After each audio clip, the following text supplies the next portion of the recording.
Good evening. What's going on? I'm back for this evening. Howdy. So, tonight, I'm just keeping it chill.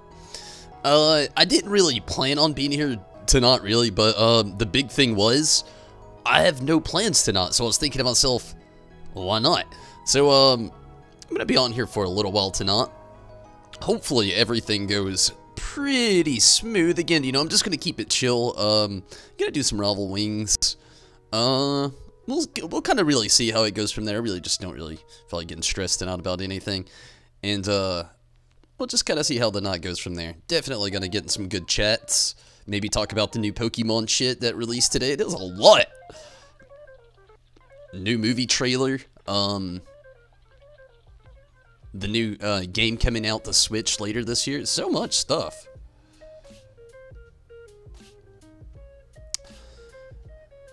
I think it's so funny that, like, the starter edition for Final Fantasy XIV is free through Twitch right now if you have Twitch Prime. Like, if you have an Amazon Prime account, right? Like, the funny thing about it is, to me, is, like, you can kinda already get that anyway. Like, if you go ahead and download the free version, just play to level 30, you kinda already got the starter edition for free at that point. You just gotta pay your subscription next time around when you actually get to level 30 if you want to go any higher. So, I don't know, I feel like that's a weird play right now. Also, fun fact, 50% off Stormblood for anybody wanting to get on Shadowbringers. I think that's through Steam, though. I'm not 100% sure, but I think it's through Steam. Azunami, what's up? It's going decently well, I guess. Just looking to have a chill night, really. How are you? How are you this evening? How is your... Well, I'm not really sure what it is there. It could be, Friday morning, like it is me. 12 a.m. Or Thursday, my bad. Thursday morning, 12 a.m. And, could still be Wednesday there. I'm also just gonna leave all this playing in the background too tonight. Just let it do its thing. These first two songs are actually two new songs added to the playlist. They're not at the end though. I randomly just kind of put them in there toward the end. Still great songs. One from Artificial Music and the other from DJ Quad. Definitely worth looking both of those people up. They don't have a whole lot out, but what they do actually have released, it's actually not bad at all. And you can use it in all of your, you know, creation videos if you get into stuff like that. All right, let's do this first. If I'm already doing this, I'll be in the mood maybe to do something else a little later. Looks like there's a pretty good amount of people actually still on here doing it, so that's good.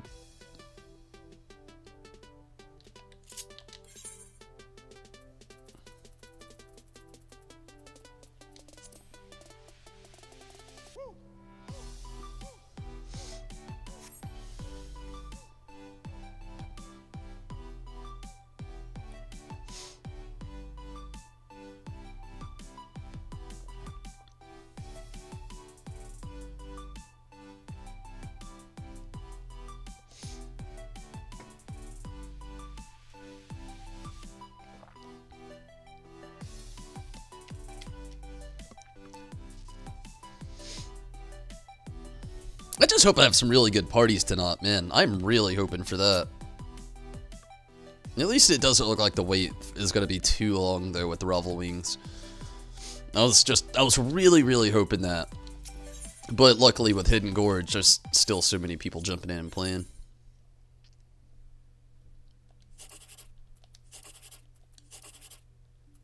Mm. 80. Not that great.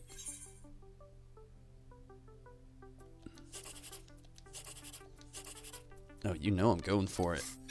Oh, 720. It could have been worse, but could have been better as well.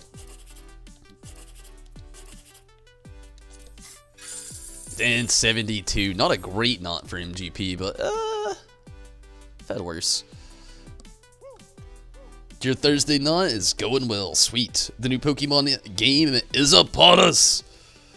Who I will choose. I don't really know if I'll play it, to be honest with you. I still haven't played Let's Go Eevee, Let's Go Pikachu. I don't even own a Nintendo Switch. So, that one's a big up in the air. It is late this year, so, you never know. I might end up watching I will watch Detective Pikachu. I like Ryan Reynolds, Pokemon nostalgia, live action Pokemon. You'd have to pay me not to go see it. But, like, be that as it may, I really haven't played, like, the last, I didn't even play Ultra Sun or Ultra Moon. Sun and Moon were the last Pokemon game I actually played, and I enjoyed it. But I don't know, it's, over the last few years, I guess you could say, the Pokemon games have been a little bit farther down on my list. But, out of the three, I could say that I liked the knockoff, was it you that said it? The knockoff Chespin? Maybe? Anyway, yeah. I don't know, the grass starter. I've chosen the grass starter, honestly, ever since Trico in the Hoenn region. Like, literally, it's Squirtle, Cyndaquil, then Trico, Turtwig, what's the pinky? What was the 5th generation? What's after Turtwig? Was it Black and White? Snivy? I think it was. Snivy is who I got out of that group. Or Snivy. And then, gosh, what was after Black and White again?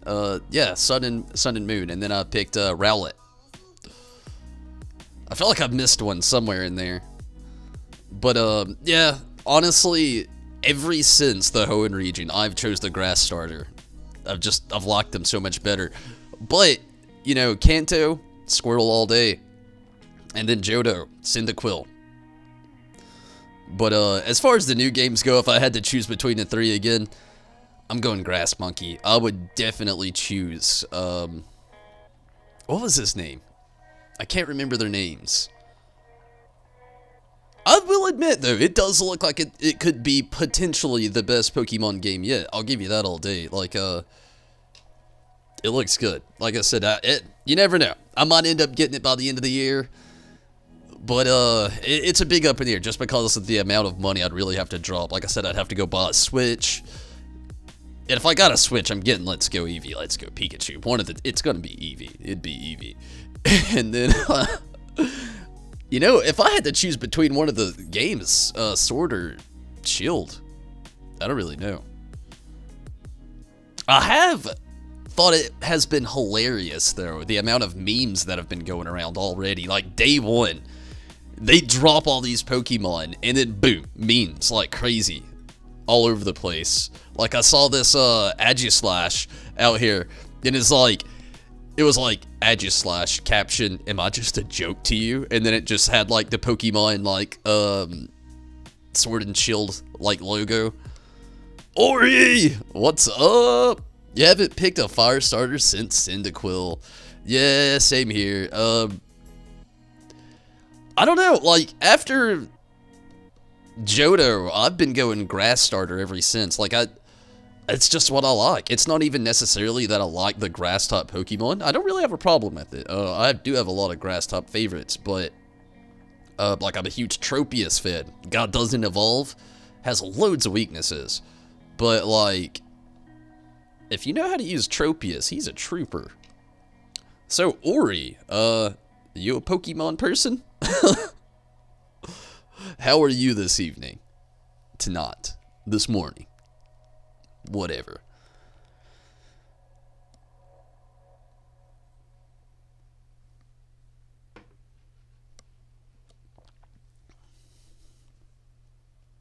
Man, that time went up to 10 minutes. That's not good.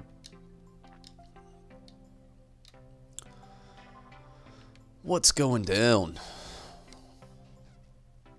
Any way the wind blows. No, thank you.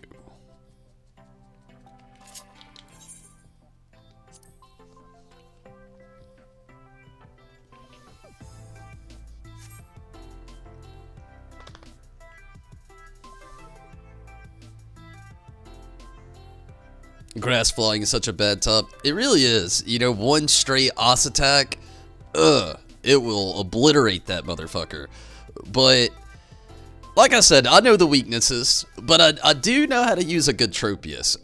Me and my friends back in the day, see, this is why I don't really play many Pokemon games anymore, is because we went a little too far. We were like huge, diehard Pokemon fans, and like, this strand of hair, or a few strands of hair, is just bothering the shit out of my face.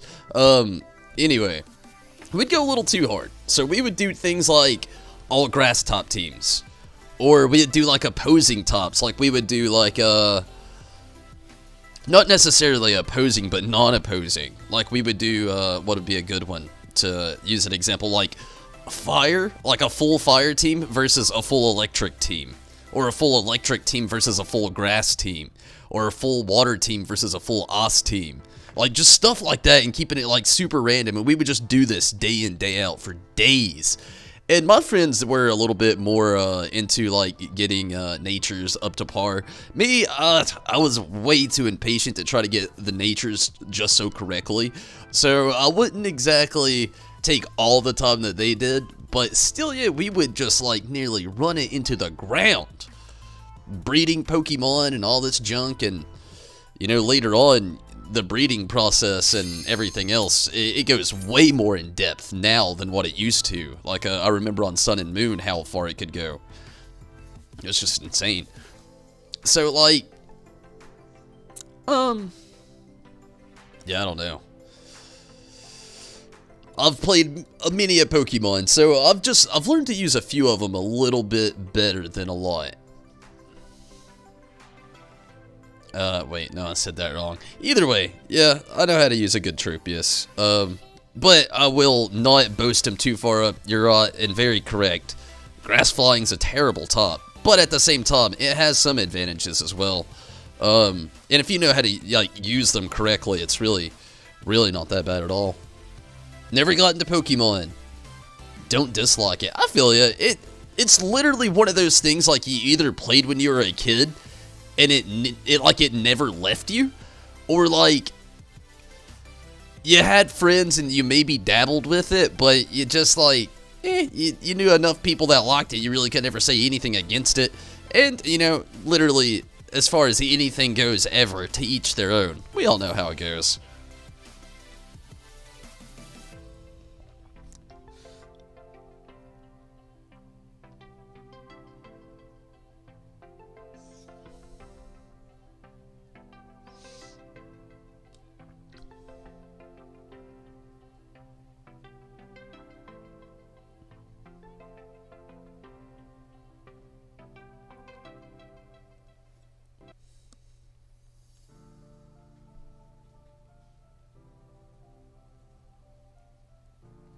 Sorry about that.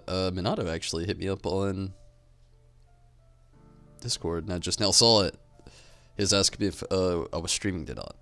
He obviously didn't get his notification. Not yet, anyway. I don't know why the delay on YouTube notification sometimes. Like, I'll get my Twitch notification fucking quick.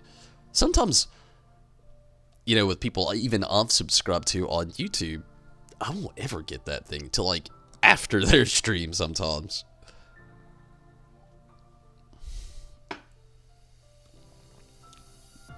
So really hoping we get some. Yeah, I don't want to say too many because I don't even know how long the parties will last or not. But we'll see.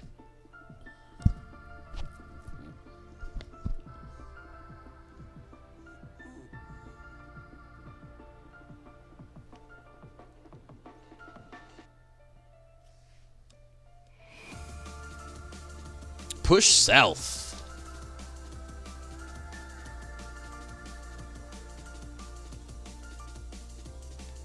No, I was going south. You've been kind of burnt out on 14 lately, so you've been playing other stuff. I totally understand. It's at that point where, like, a lot of people are like that. Like, I've noticed, even, like, Mr. Happy out there, he's only doing, like, a few, like, short, chill streams.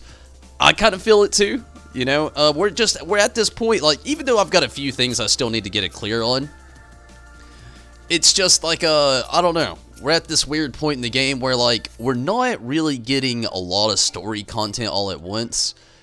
And the story, I mean, it's a Final Fantasy, you know, that it's the biggest reason why, like, I would literally broadly put, like, I would say, like, 89% of us are here, you know? I would say more, but I know a lot of people just, even I've gotten to playing this game, and they literally just, like, skip through every cutscene ever, just to get to more game content and fight stuff, so that exists, that's a thing,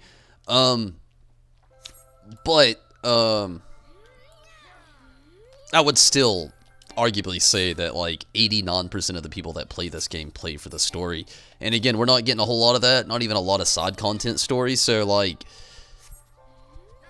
Hello. We're not even getting a lot of side content stories, so, I mean, it's, like, it's really... Like, even for me, like I said, I play for a story. For me to just have to be stuck to running content so continuously... It's just, I don't know. I mean, it's fun still. I have a lot of fun every time I'm here. It's just at the same time, you start getting that grindy feeling, if you know what I mean. And, you know, that's when those burnout feelings, like you said, come into play. It's like, you're not really tired of it. It's like, yeah, burnout. It's the best way to put it. That's what it is. These motherfuckers out here getting, like, adrenaline rush after adrenaline rush. Pointing them all at me.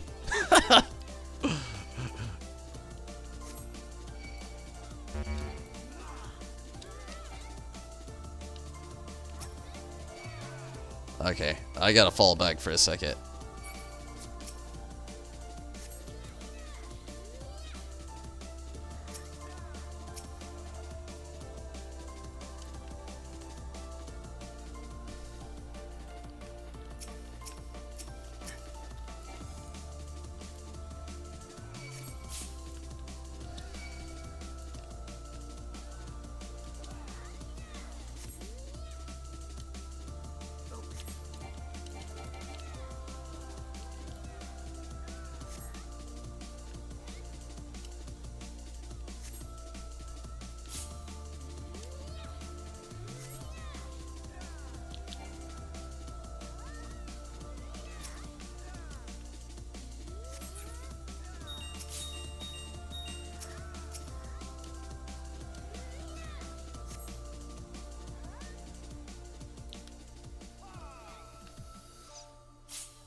It's actually going really well.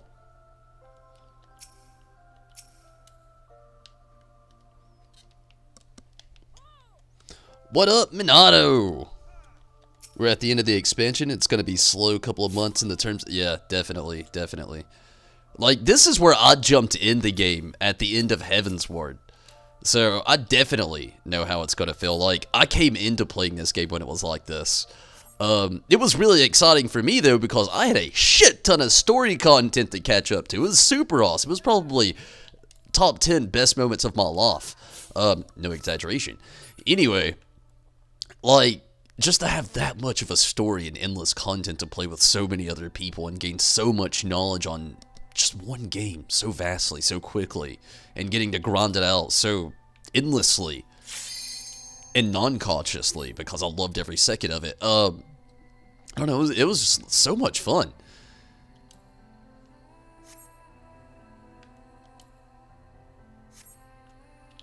So I definitely understand though how it's really gonna be though. It's like pretty much every MMO though, you know, every MMO ever goes through it.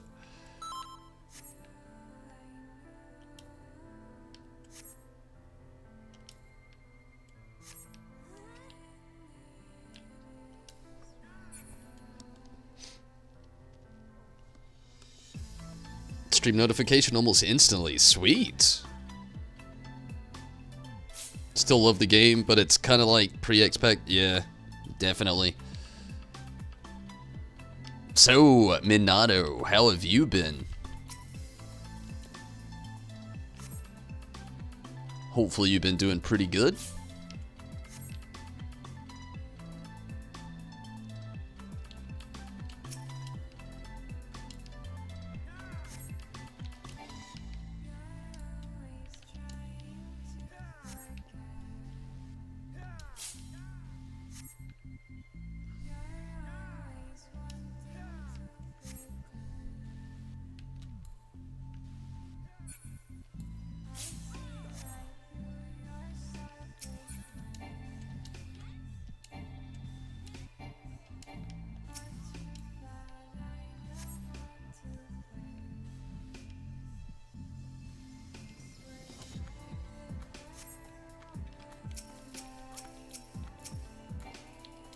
Ah, shit.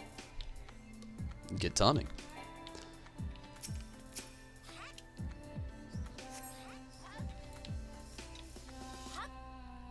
Shit.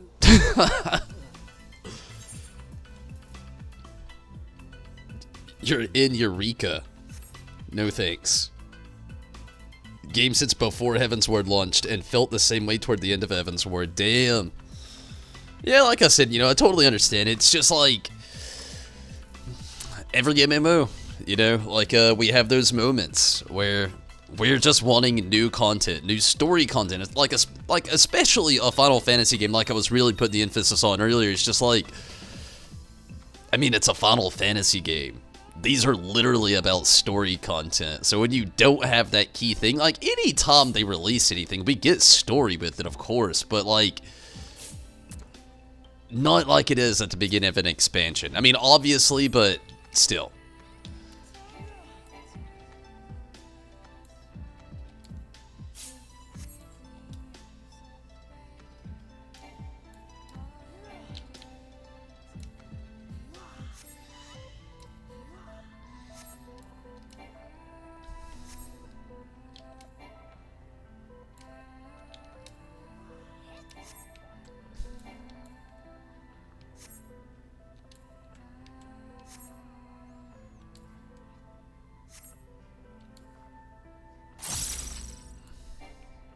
Shit.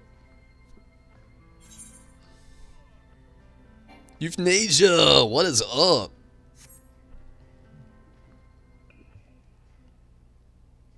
Until 20 minutes later. Yeah. Holy hell. That went so fast.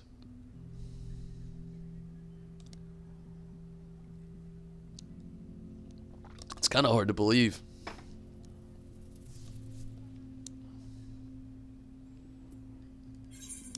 Unileska, would've gave it to you. That was fun.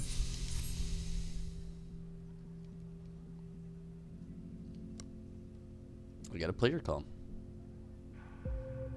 Cool. Thank you.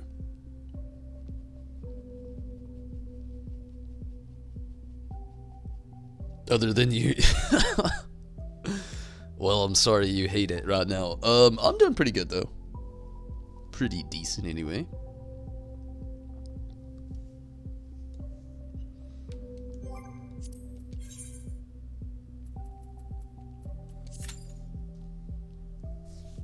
Pretty tired. And a little sad that I found out today that I gotta work this Saturday. So, whew. Definitely enjoyed the Goku picture. I'd actually seen the meme in another group that I follow on Facebook, and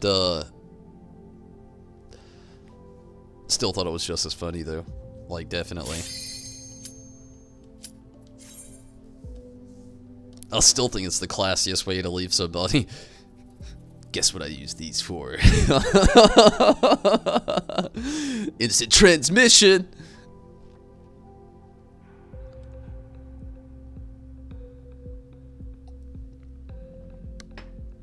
Does anybody here actually watch Dragon Ball Super? Because I do not. It's not that I've got a problem with it. I'm not gonna lie. I've never actually given it a chance. It's just a little sad that GT was just kind of like excommunicated. It's like, oh yeah, it's not canon. We're not gonna talk about that one anymore. Even though it happened, we just act like it didn't. Or we're forced to act like it didn't, rather. But, I don't know. I just really have not gave Super a try. Another thing that really killed me is, like, though they made GT non-canon, the thing that killed me most about that is the fact, the biggest fact, is that they didn't change the course of their actions. They just made new characters and changed the story a little bit, and instead of him going like half monkey man, he goes blue hair.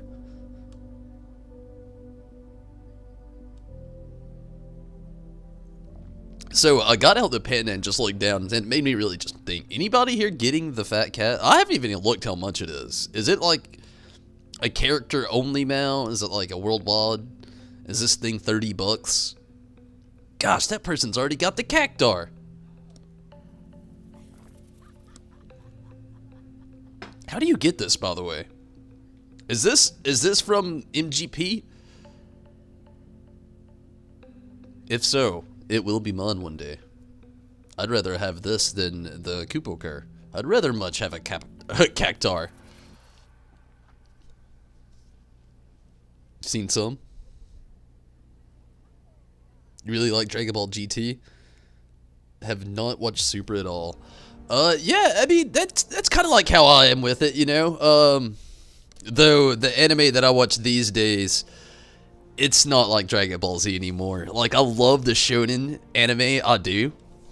I like a lot of it, like I love some My Hero Academia, I love some Black Clover, huge Bleach fan. You know, like I said, you know, I like Dragon Ball, Dragon Ball Z, Dragon Ball GT, but I don't know, like, most of the time these days when I'm watching an anime, I like a little bit more of a darker appeal, and Dragon Ball Z really, they've really never really brought that, you know?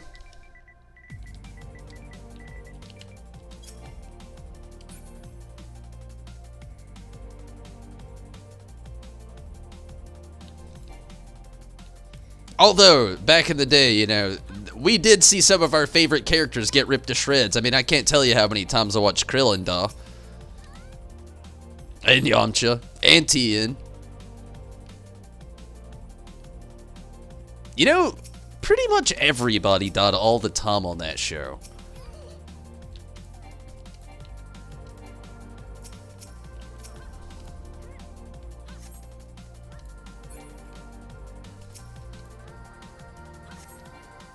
You know, I take it back. Maybe it was a little bit darker. I watched it when I was a kid and I didn't think about it, but now that I'm really just like looking back and thinking, damn, it did get pretty dark. Like, you watched Goku? Well, really, you more or less watched Piccolo, like, straight up shoot a hole into Goku and Goku's brother simultaneously. Within its first real actual season of Dragon Ball Z, that is. You know, I know Dragon Ball was still already in existence at that point, but like, Dragon Ball Z just got its wheels kicked off, and just that, right there at the beginning of it all, they instantly kill Goku brutally and his brother at the same time.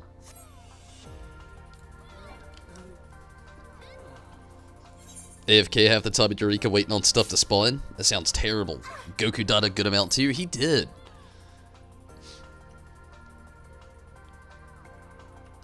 You watched the Venom movie and watched Resident Evil Damnation. How is the actual Venom movie? It's an MGP mount? 2 million MG fucking P! Okay, it might take me a lot longer than what I thought. Damn.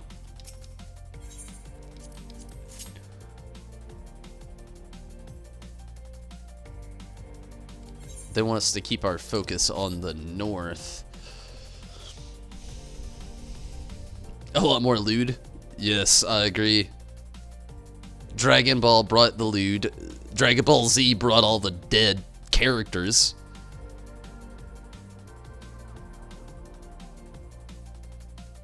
Double shit. I'm gonna use his exact same strategy. Yeah!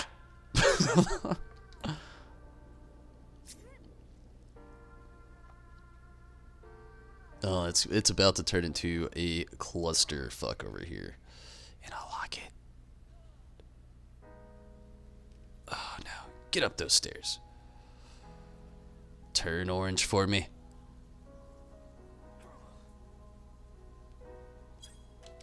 Go, go, go, go, go! Yes! I don't think it was close enough, but it might have been close enough. Oh, it was a little close. Let's see. Ah, it didn't bring it down that much at all. Damn.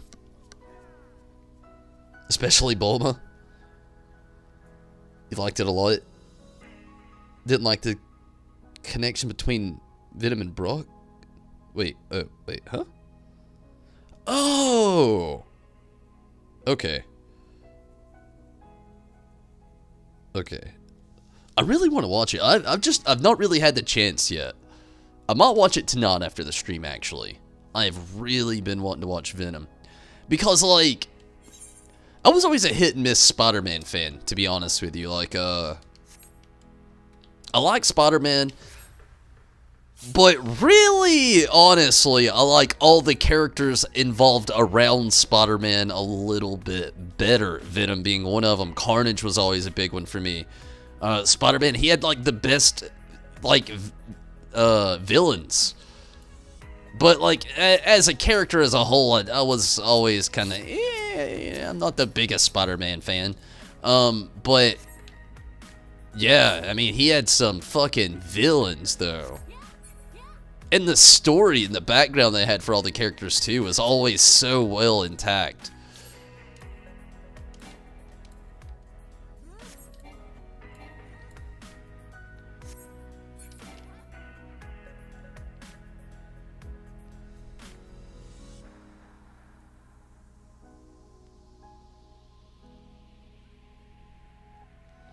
So did they make any Spider-Man connections at all in the Venom movie? Just like, you know, without any spoilers, as like non-spoiler as you can get off that, I guess.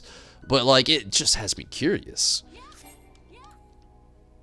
Could have worded that better. You enjoyed the connection between the two. It was hilarious. The only issue was you'd say takes a bit for Venom to get involved, really. I would have not expected that.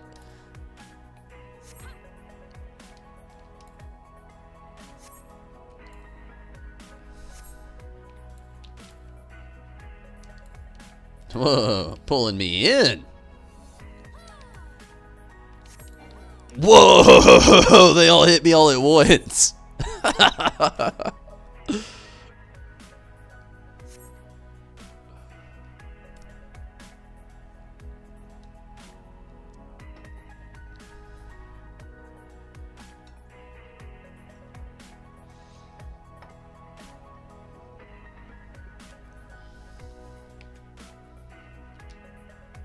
My time to shine. Oh, monkey. Where are we at? Alright. This is the way I shall go.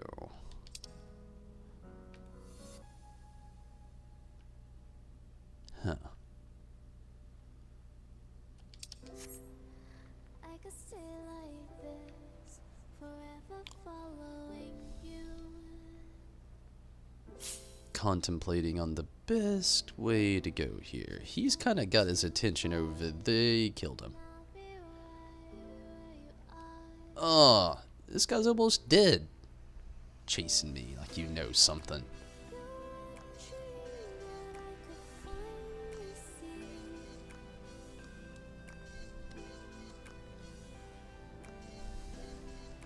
You don't think Marvel wanted to bring it into the Marvel? Yeah, it's definitely, they've got different licensing. Like, I want to say Sony actually does Venom, while, MCU has all full rights to actually Spider-Man. Fuck, why'd I have to fall over there? I was doing just fine, and I had to go fall over here.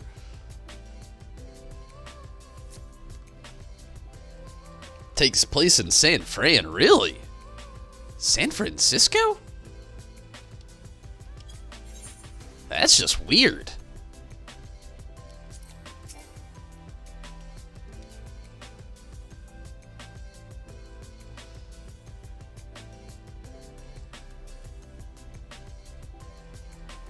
Oh, man.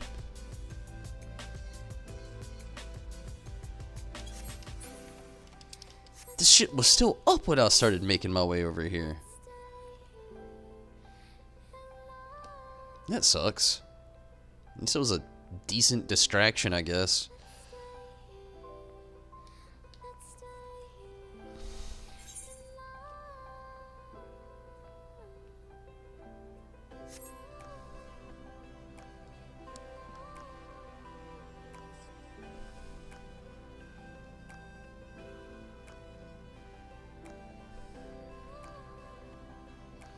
Two lawns.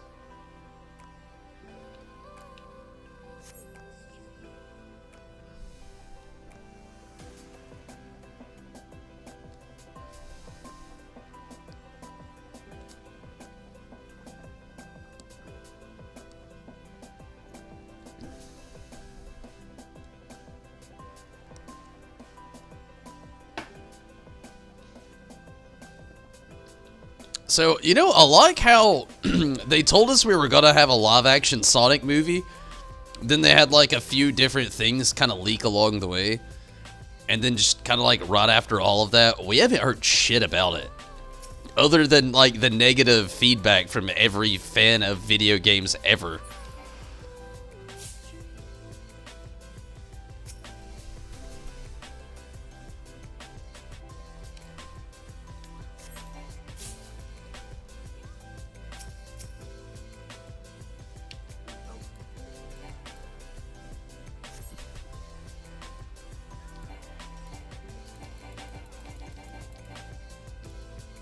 It's not gonna end well.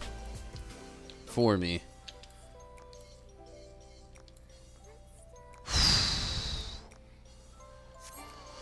Man, I am cutting it so close right now.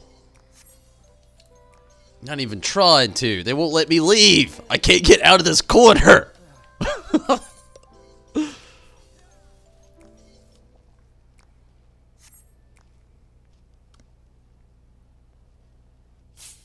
Yeah, R.I.P. Stan Lee. No kidding. It's cool that he got the cameo in there. Although I did actually read an article where he is going to be like CGI'd into every movie anyway. So I'm pretty sure anytime we have a Marvel movie of any kind out there still yet, we will have those Stan Lee cameos out. Which is, you know, exciting to see. We know we've had them for years. It'd be so disheartening to not see it happen. But hey, I mean, if they're out there and they're doing it for, like, other celebrities and other films and stuff like that, like Carrie Fisher, like they did in Star Wars, they can do it for Stan Lee. I would think.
Doing pretty good so far. They're at 22. We are still at 100.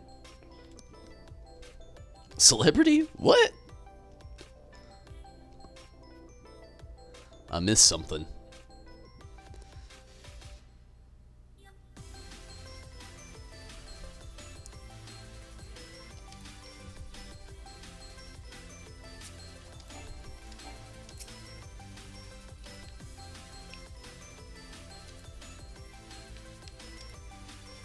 Get it!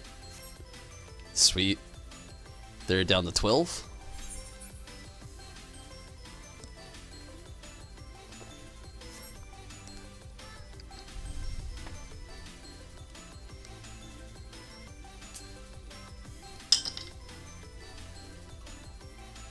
So what's everybody's thoughts on the upcoming Pokemon movie? Also, Minato, you weren't here for that last part of the other part of the conversation. Like, what do you got? You got any thoughts on Sword and Shield? Man, this is like, it's getting rough and tough. With okay, they're at 1. We're at 75. Oh, we won. Good deal. Good deal.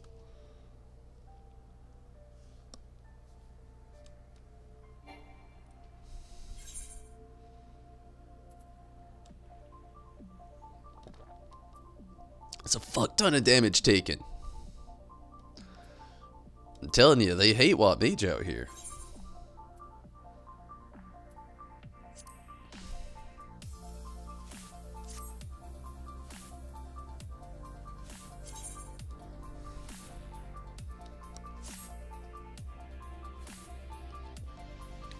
If it's for Switch, you'll buy it. It's definitely for Switch, the Sword and Shield. They actually released a trailer and the 3 starters today, last night, yesterday. At this point, it really just kind of depends on your time zone. But yeah, loads of information, actually. And the new trailer today for Pokemon, seeing Ludicolo, just, it made my fucking day.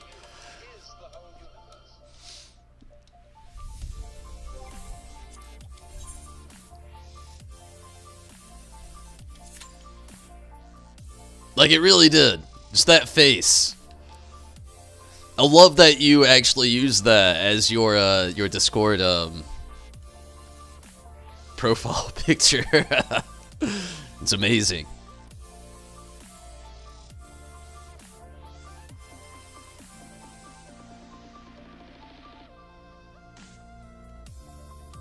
Got a Lalafell step it.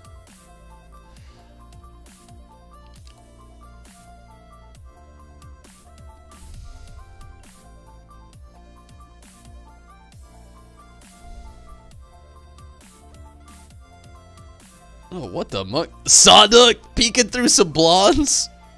And yeah, Ludicolo. I'm wondering, like, how many we're actually gonna end up seeing. Like, we've already seen quite a few. Like, we've seen Greninja, we've seen Lickitung, we've seen Psyduck, Ludicolo, Charizard, obviously Pikachu, Mr. Mom, Bulbasaur. Oh man, I feel like there's others that they've kind of shown, but I'm like wondering like how vast this is gonna be. Like, to me, if they're gonna make a Pokemon movie, this motherfucker's gotta be jam-packed. And I mean bringing the hammer down with the thumbs up and everything. Talking jam-packed, I'm talking straight up like PB&J, not jelly, jam, the stuff with the seeds in it and shit, spreading that on like a big, thick Texas toast, well-buttered piece of bread with another one right over here waiting on the side with like crunchy peanut butter on it. You may be sitting there and you're thinking, jam and crunchy peanut butter? Who is this guy, Hitler? And then you smash them together and you dip it in honey and you eat it. It's really good. Especially if you made that Texas toast, Texas French toast, which is weird because then you're mixing culture with all kinds of other different vibes. So then you got Texas French toast with crunchy peanut butter and jam on the inside. And now you're really wondering, the guy's dipping this shit in honey? He is Hitler. But no, like, it does make me wonder, like, if you're making live-action Pokemon, you gotta bring on the Pokemon. Like, you literally went into a race full throttle, pedal to the metal, literally foot to the floor. You can't, you know, like, pat the brakes every time and say, pat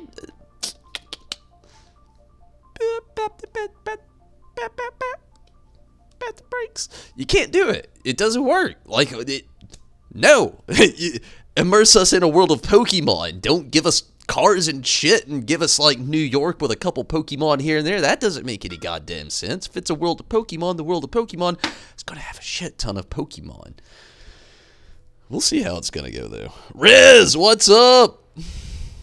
Apom looks like a hellspot. Apom's in this shit? Like a tongue looks inappropriate. How drunk am I?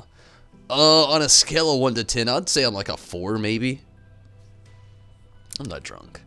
I got a good buzz, but I'm not drunk.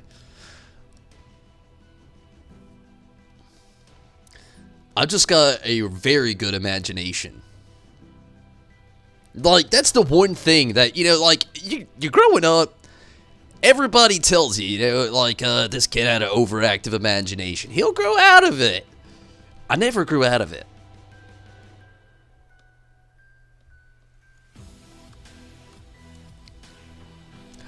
I'm not kidding about that part.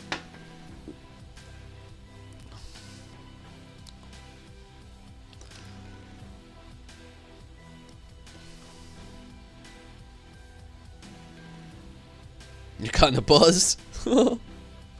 Yeah, definitely not drunk, but I got a buzz as well. It's a good spot for me to be. Like I said, I have a very, very, very active imagination. But I'm proud of that, to be honest with you. You know, some people would be ashamed of something like that. I am proud of it. Only because if you knew the area I grew up in, loads of racism, closed-minded people, it's very conflicting. So I like being the way that I am. Having an open mind toward everything. And the active imagination also helps out. Like, I can lighten any situation damn near perfectly. Like, for instance, let's think of a brick. You know what I think of when I think of a brick? I think of a brick of cheese. You know why I think of a brick of cheese? Because I love cheese. You know what you can do with cheese? Everything. You stopped right there and you said, you can't do everything with cheese. You can. Let me tell you. You can go check the mail with cheese. They make string cheese. You can bring that shit on the go with you. You're checking the mail, bring the cheese with you. String it out. Make it last. They make cheese in a wheel. Whole wheel of cheese. You could put that motherfucker on your car and go down the road. It's not going to taste good, but you could probably eat it like at the end of your destination. Gonna be a little melted. Probably gonna taste better kind of toward the center, but not the full center, because you got all those nuts and bolts that go on there when your lug nuts for your wheels and your tires. It's gonna get a little weird. But some of it might still taste okay. You could probably throw melted cheese at somebody's face and use it as self-defense. I wouldn't do it necessarily, but if you did, you could live to tell the tale about it. Maybe, probably. We'd really have to see. Like, what would you do, though, if you were a robber and you went into somebody's house, you're like, give me all your money, and this guy just so happened to have a fucking fondue night, and he's just like, hot cheese to the face, and he throws hot cheese in this guy's face, and he can't think of anything to say. He's like, fondue! Like, he can't say fuck you because he's so caught in the moment. He just had hot cheese thrown on his face. It's fondue! And then at this point, everybody's probably laughing. It was fondue night. Some guy came in trying to take everybody's money like some dude back in the fucking 1700s robbing a train. I don't know when they robbed trains. I'm just guessing. And, you know, they're out there robbing change, and, you know, I'm guessing it was change. Back then, money was worth a lot more. Not everybody had big bills, so they, you know, they had their pillow sacks. In movies, you see burlap, but who really is out there with burlap sacks? Let's get real. It's, you know, whenever the fuck it was, trains are still doing shit, and people still ride horses. Remarkably, these horses go just as fast as trains. Make trains go a little faster, maybe. But anyway, horses catch up, these guys get on, throw their little bandana over their nose. Oh, these people ain't gonna recognize us. We gonna come on in here, rob this son of a bitch, and get our business money. Because that's what they would do, obviously. They'd get on that son of a bitch, rob everybody. You know, oh, come on, rings and change in the bag, old lady. And they would do it. Okay. Hypothetically, let's just put it out there. Let's just do it. What if they did it while eating cheese? A cheese fetish? No, I just got a real love for cheese. I love to think that I would be a cheese connoisseur, in a sense. Cheese, bacon, and pizza, and the Frankenstein combination of all of them? Oh. Buff trains. Timestamp this.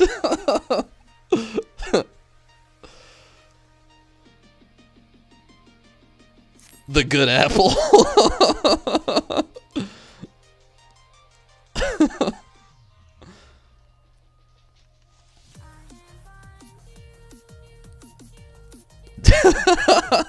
There's nothing wrong with a good cheese fetish.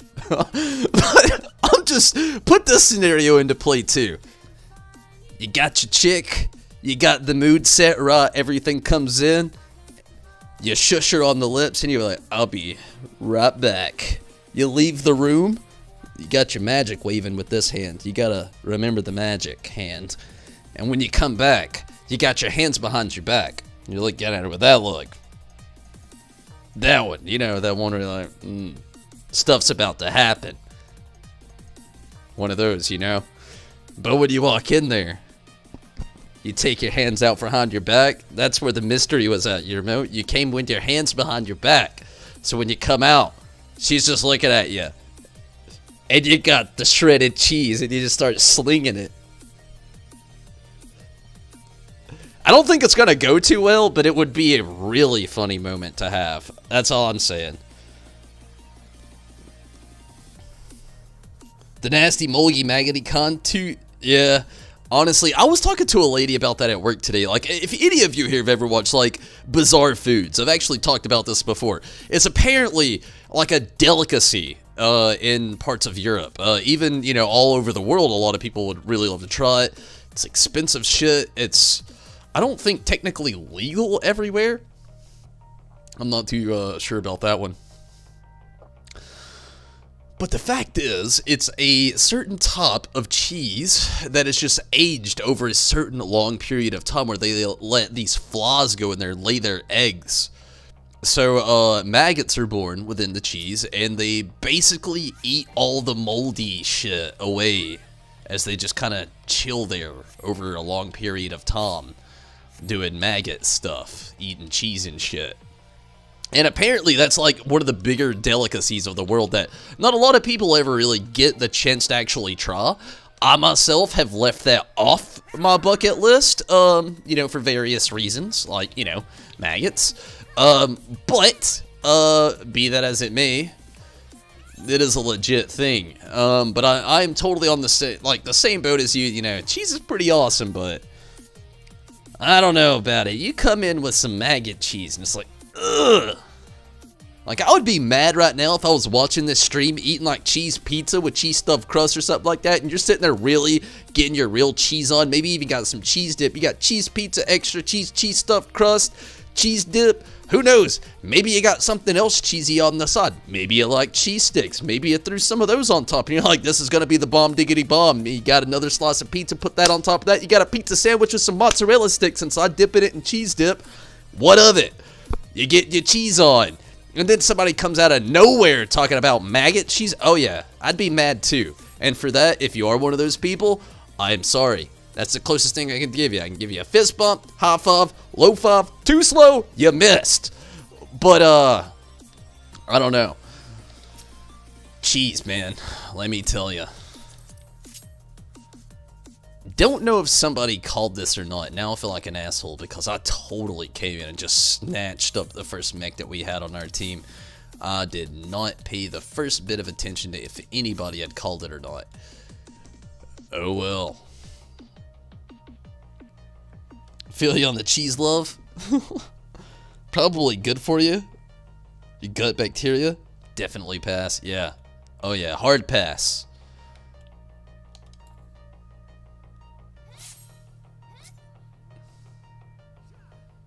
Okay.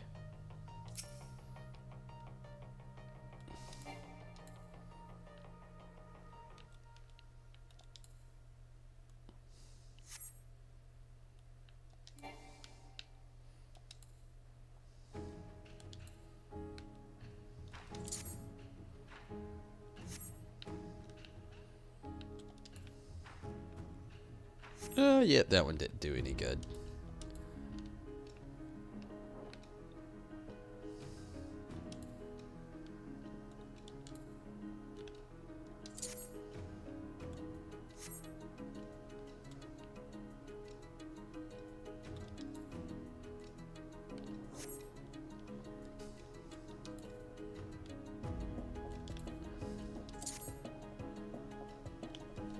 I did some damage at least.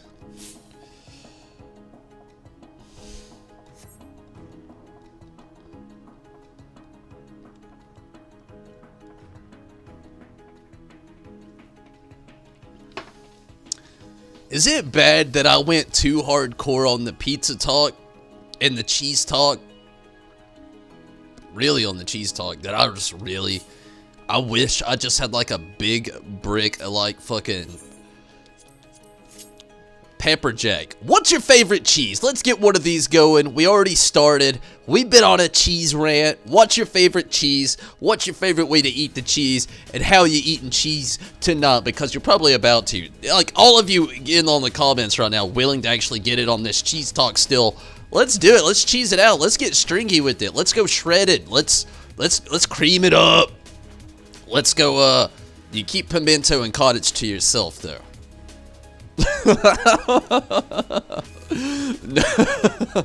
But nah, for real though, like, what's your favorite cheese? And how do you like to eat it? You like it deep fried? You like some cheese sticks? You like it on your pizza extra cheesy? What do? What's your pizza preference? How do you cheese? Agree on the maggot cheese? Hard pass. Oh yeah, definitely. No, because your favorite cheese is cheese stuffed crust pizza. There's nothing wrong with that. It's like one of the best pizzas there is. Huge fan of mozzarella sticks. Nice.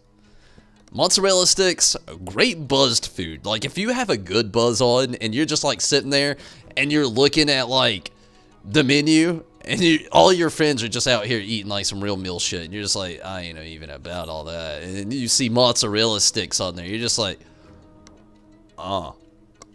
like,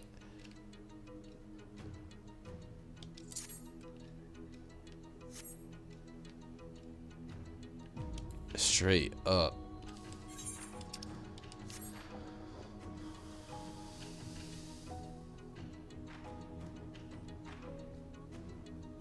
It's like one of those inevitable questions too. It's like if you're at the restaurant and there's like, do you want mozzarella sticks with that? You look back at your waitress and you're like, who do you think you're talking to right now? Like, you get offended if they even ask. You're like, what did you just say? Do you want? Especially if they're complimentary mozzarella sticks. You're like, oh, you didn't even ask. I'm kidding. Never that brutal.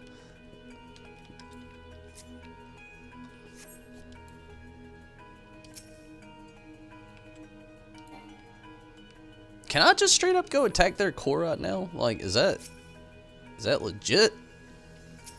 Am I about to just go over here and attack this son of a bitch? Nope.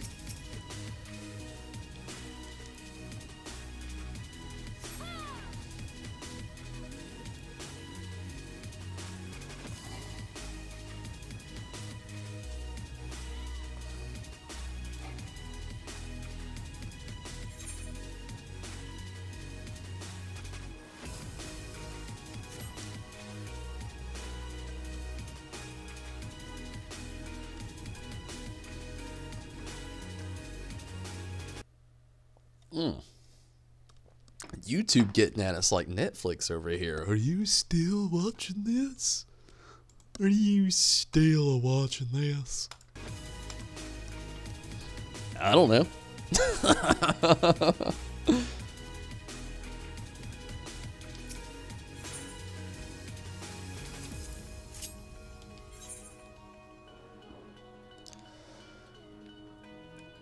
Oh, man.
No! I still got the missile off, though.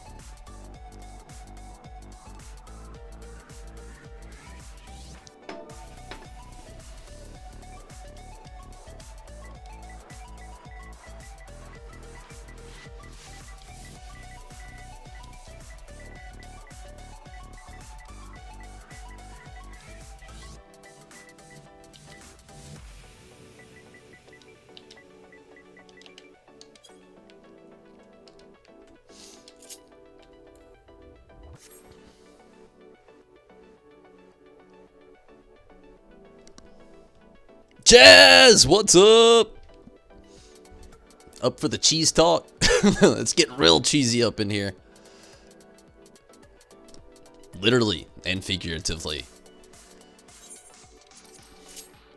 I guess I'm more so imaginary. Huh.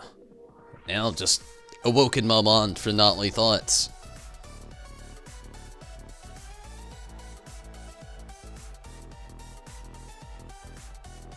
You ever do that at night? Like, you're sitting there thinking, like, I saw a meme the other day.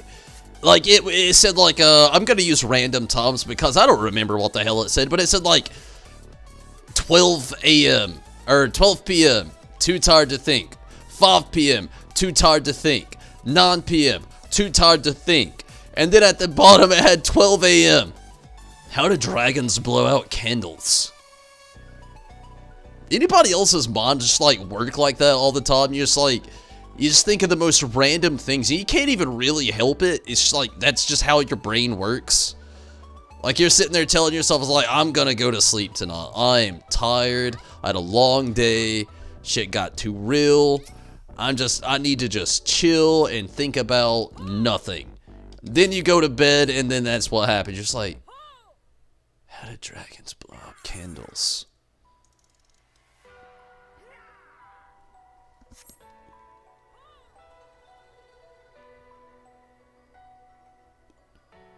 You can't do anything with cheese. You can do a lot with cheese. Like, I'm talking, like, straight up, right now. You could be watching this stream, eating cheese. Boom, hands down, something you can do. You could straight up go out and buy bricks of cheese and chisel your way through them with just your teeth. Just your teeth, right? And at the end of this, like, struggle with just your teeth and the bricks of cheese, you could make chess pieces out of these cheese. You could have cheese chess. Cheese chess, like that goes within saying that that's a verb and a noun. Cheese chess. How many things could you say is a verb and a noun at the exact same time? Cheese chess is. And all I'm saying is you could do it. Just go out and buy like 48 individual blocks of cheese. Take your time, plan out preferably, and just go to town. Start teeth carving some chess pieces out, and you could have cheese chess. It'll be a real reality within your life. And when anybody says, what are you doing? You just say you're noun verbing. And they'll be just like, they won't really know what you mean, but you'll know what you mean, and that's what's really important. You're noun verbing. You don't really get too many chances in your life to noun verb. Can do anything with cheese. Ah! It's correct. I wonder if astronauts eat cheese. That's a good question. And if they do you think they get indigestion? Astronauts and cheese, huh? How about it? When you live in a world and time where you could probably Google that. Do astronauts eat cheese? Is there cheese in space?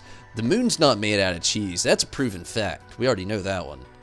You know, when you're a kid, you hear the moon's made of cheese, and it makes your mind think, you're like, whoa, a whole place that's kind of like a planet made out of cheese? Not real, but you still want to believe. Damn, we are not doing too good. We might lose this match.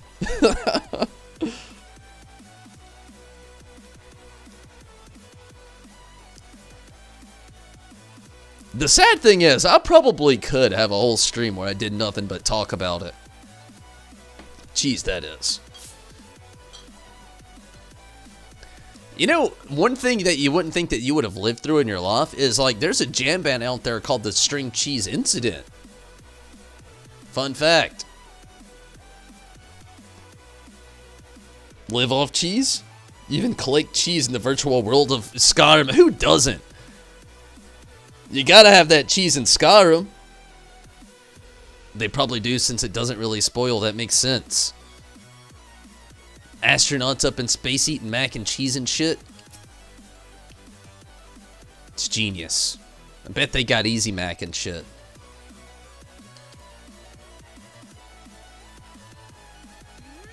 Just up there easy macking it up. In space and shit. No! That's the second time I made it there.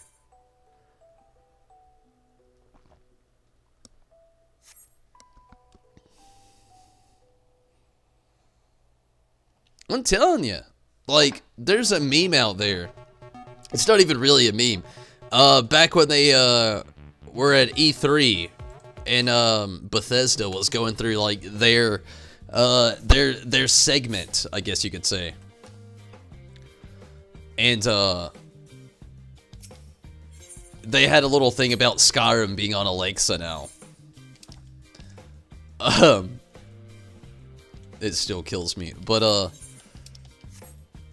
yeah, that they had the whole thing with Keegan-Michael Key all there. He was just like telling Alexa to do the shit, and he was about to die. He's like, "Eat all the cheese, eat all the cheese." Definitely worth looking up. Skyrim Alexa. If you're curious, if you haven't seen it, I'm hoping you have, for me to reference it like so well. But that's the first time I've seen the new Avenger. It's what? Damn. It just blows my mind that somebody has already beat 100 Rival Wings. Hidden Gorge, that is. I've got the OG Avenger. What the shit?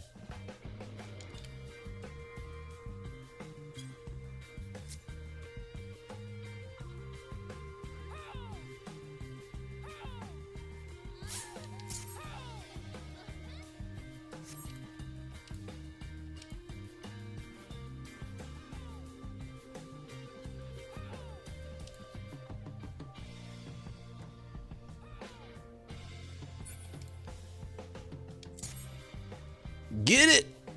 Sweet.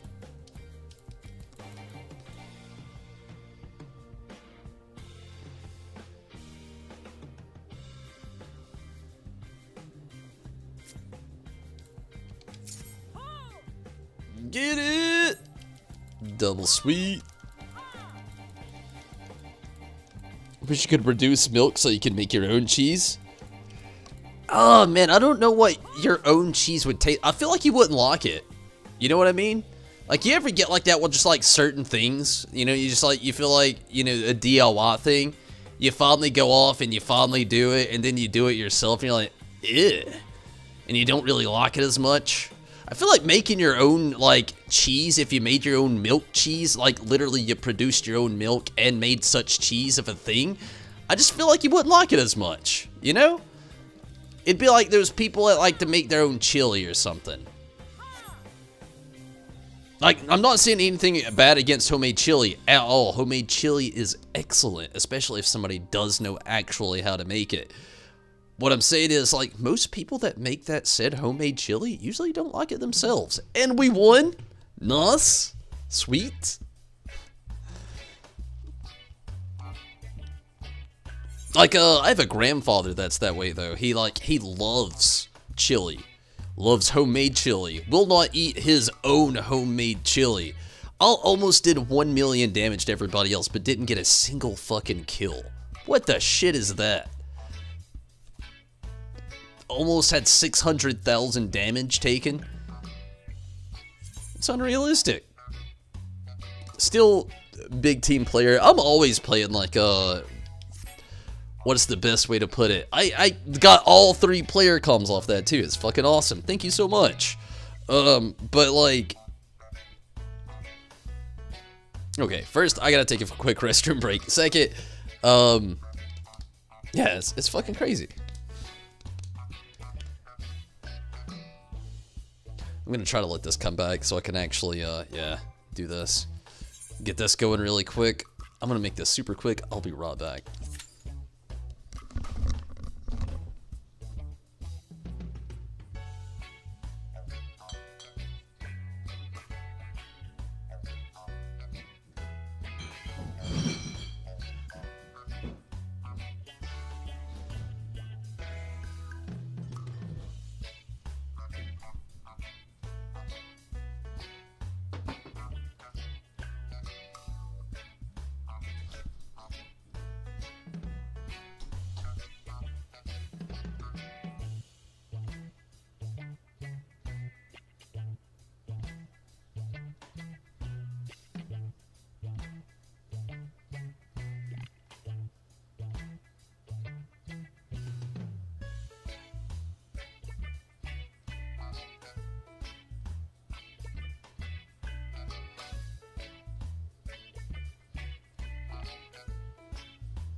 Forgot what beans taste like?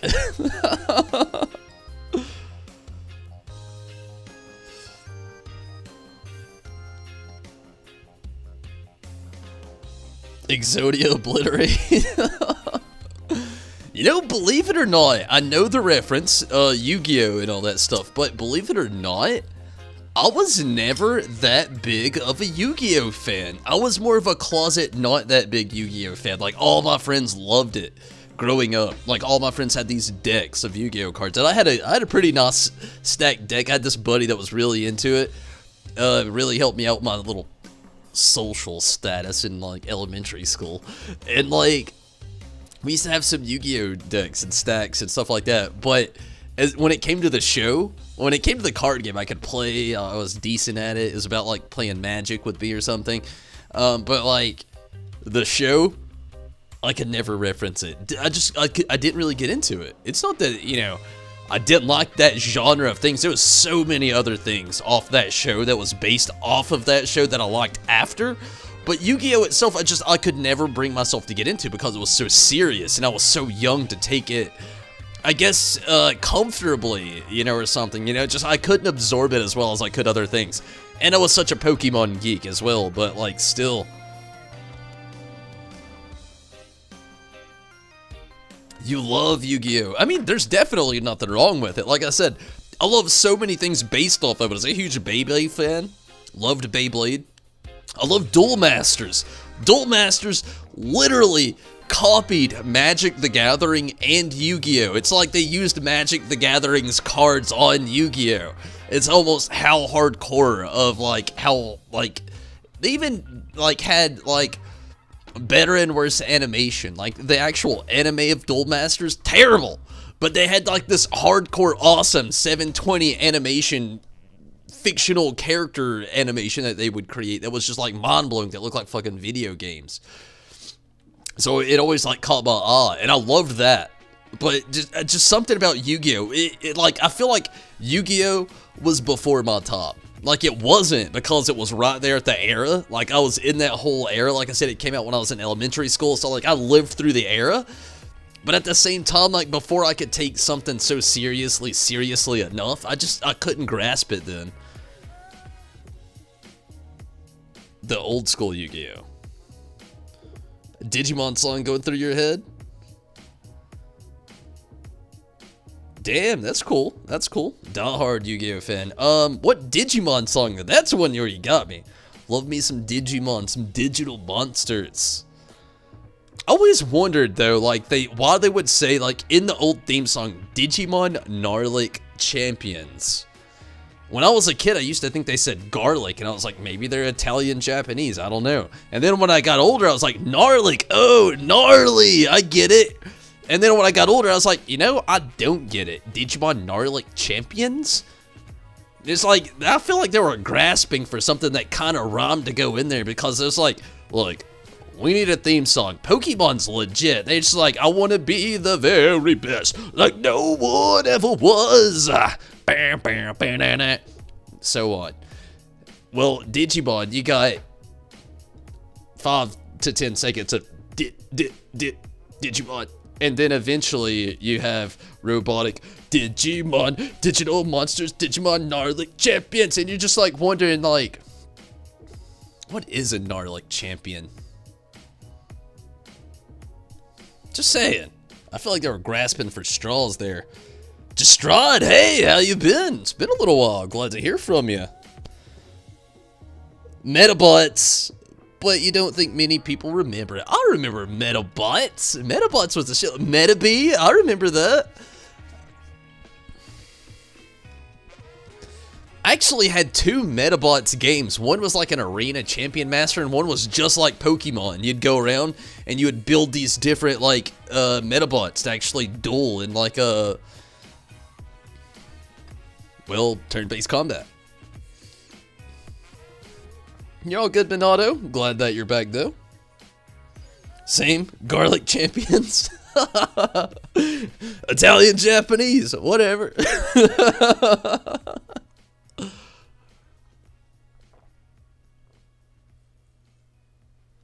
I've been doing good, Justra, definitely. And I'm Thank you so much for asking. I've been taking a lot of breaks from streaming, but you know, I've been good. I've been great. I've been living life, trying to do shit, and it's hit and miss as far as that goes. But I'm still here, still alive, still kicking, still streaming, still working, still same old tumbles, and I'm happy about that. Bakugan, I didn't actually get into. I'm sorry. It was what I thought I could, though. I love the concept of Bakugan. Love the concept. Again, let's bring it back. I said Beyblade. Not a current Beyblade fan. I know on my Twitch, it actually streams more current-esque Beyblade. I'm not gonna lie, I'm not really into it anymore. Back in the day, though, original Beyblade, and the Beyblade, like, right after the original, I don't even remember what it was called. Loved it. Bakugan, I thought would be one where I'd just be like, ugh, this looks awesome. You know, you're throwing little thingies down, they just like, and turn into something, and then, you know, you got your games going on, and it sounds awesome, it really does, but, like, I don't know, I couldn't get into the game, like, I had to go to, there was just so much involved into it. It seemed pretty cool, though. Does anybody remember MySpace? I actually saw a meme the other day about MySpace, where it was like, it was terrible. This is actually what it said. It's like, this person on Twitter actually said, why can't there be this place where we can just go and post whatever we want on a page with our own music preference playing in the background when people go to visit it and look at our news feed? And then one person immediately, like, right after that, like, this is a meme, it's a current meme, but it happened on Twitter, like, right after that, though, somebody literally had to say, it's like, I did not think that I would live through the era where I'm so old where people don't remember MySpace. Although, you can actually go to MySpace now, and it is literally, like, a weird Reddit, Facebook, Twitter crossover thing, and it's just like a jumble fuck. Like, I went back to mine the other day because I got curious after reading that meme. It was about 2 months ago, really, and man, it's so different. It really is, and I have so many old pictures of me when I was 14 years old. Hard to imagine 9 years ago, MySpace was still kicking.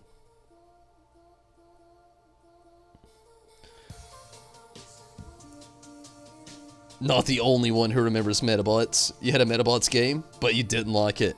I liked the one that was turn-based combat as far as the Metabots game went, but I didn't like the one that was arena-based. They were both for the Game Boy Advance, and they both came out at the exact same time, or at least pretty damn close. Don't reference me on that one. I'm speaking out of my ass when I say that, but like I do know they were both on Game Boy Advance, and they came out around the exact same time. But another thing I know, one was arena-based, and this game had some random Metabot on it.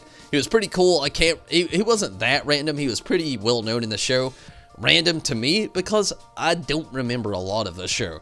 The other one had Metabee on the front of it, and the one with Metabee on the front of it, though, oh, that was the one. You got a ATV in that son of a bitch. I think you got like a rocket ship. It was an RPG with turn-based combat. It was Pokemon Metabots. That's what it was. Super Mario game on MySpace? It was that kid. I had, what was that game? It was a maze, where, like, the first 3 levels are easy as fuck to get through, but then the 4th level, well, yeah, like, the first 3, super easy, but then the 4th level you get to, and, like, it's hard as fuck. You're like, first one, literally, whoop, in. Second one, you're like, okay, step it up, whoop, whoop, whoop, whoop, whoop, in. Third one, you're like, you know, literally, I see it's a spiral. Made it to the center. Fourth one, you're like, God damn, what is this? This is a fucking labyrinth? God, can't touch the wall. Gotta go this way. Gotta go that way. Can't touch the wall. I've been doing this for like fucking 15 minutes now. My hand is nervous. I'm a shaky motherfucker. Shit happens with me. I got anxiety. What is this? Why is it getting so narrow? Who can make it through? This is a little bitty square. Why is this hell so narrow? Oh, I'm gonna hit the wall. I'm about to hit the wall. I just hit the fucking... Ah! Scary fucking picture pop out of you. A little girl from Scream, probably. Or not Scream. Scream was the fucking what's up guy. Little girl from The Rings. You had a zombie face on a little girl. I was that guy. Can't remember which game you had, but you think it was the arena. The arena game, I would totally agree. I had both. The arena game I remember playing a lot because I could play it on my way to church and at church secretly without anybody seeing me do it in the back of the pews. Just like hide my Game Boy Advance SP back there so my backlight doesn't show, or even before that when it was just a regular Game Boy Advance without the backlight or the flip. But like, oh yeah, I remember that game. It was just so hard. Like, you had a difficulty spike that would happen like not even before you hit mid-game. And then it made it that much more difficult. And you had to keep rebuilding robots. You couldn't keep using the same one. So I would get that. Like, being a kid playing that, it was tedious even for me. I was just like, I was really into that. I played another game at the same time as an old computer game called Gearhead Garage, where you had to literally build cars and drag race them to get further into it, and you had to do a good job to actually get far in the game. So like, I was already kind of into that, also being a huge Pokemon fan, so the arena thing didn't bother me that bad. But I feel you. The one that wasn't an RPG definitely was not as fun. The arena battle was okay. The RPG was way better, and I still recommend it. It's not hard to find, and you could probably still find an emulator and a pretty solid ROM out there. It'd be hit and miss. A few sites have been shut down these days. It's kind of harder to get into a lot of that, but like, I still feel like you could pretty soundly get into it if you ever thought it.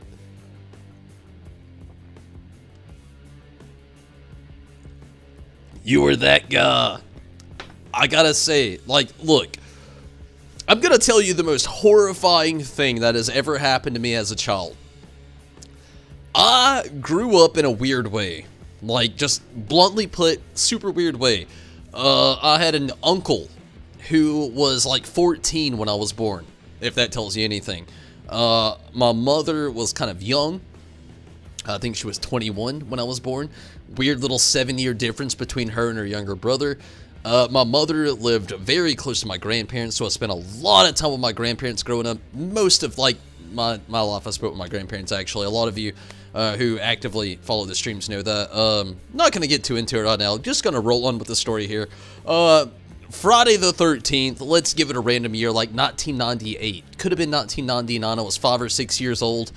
98, 99, you know, we all love the classic 90s, but, you know, classic 90s, Friday the 13th rolls around, what the fuck's on fucking 5 stations of TV and the 64 channels that we had back then? You know, it's fucking Jason Voorhees. So there's Jason Voorhees on every TV station rolling out right now, full day marathons.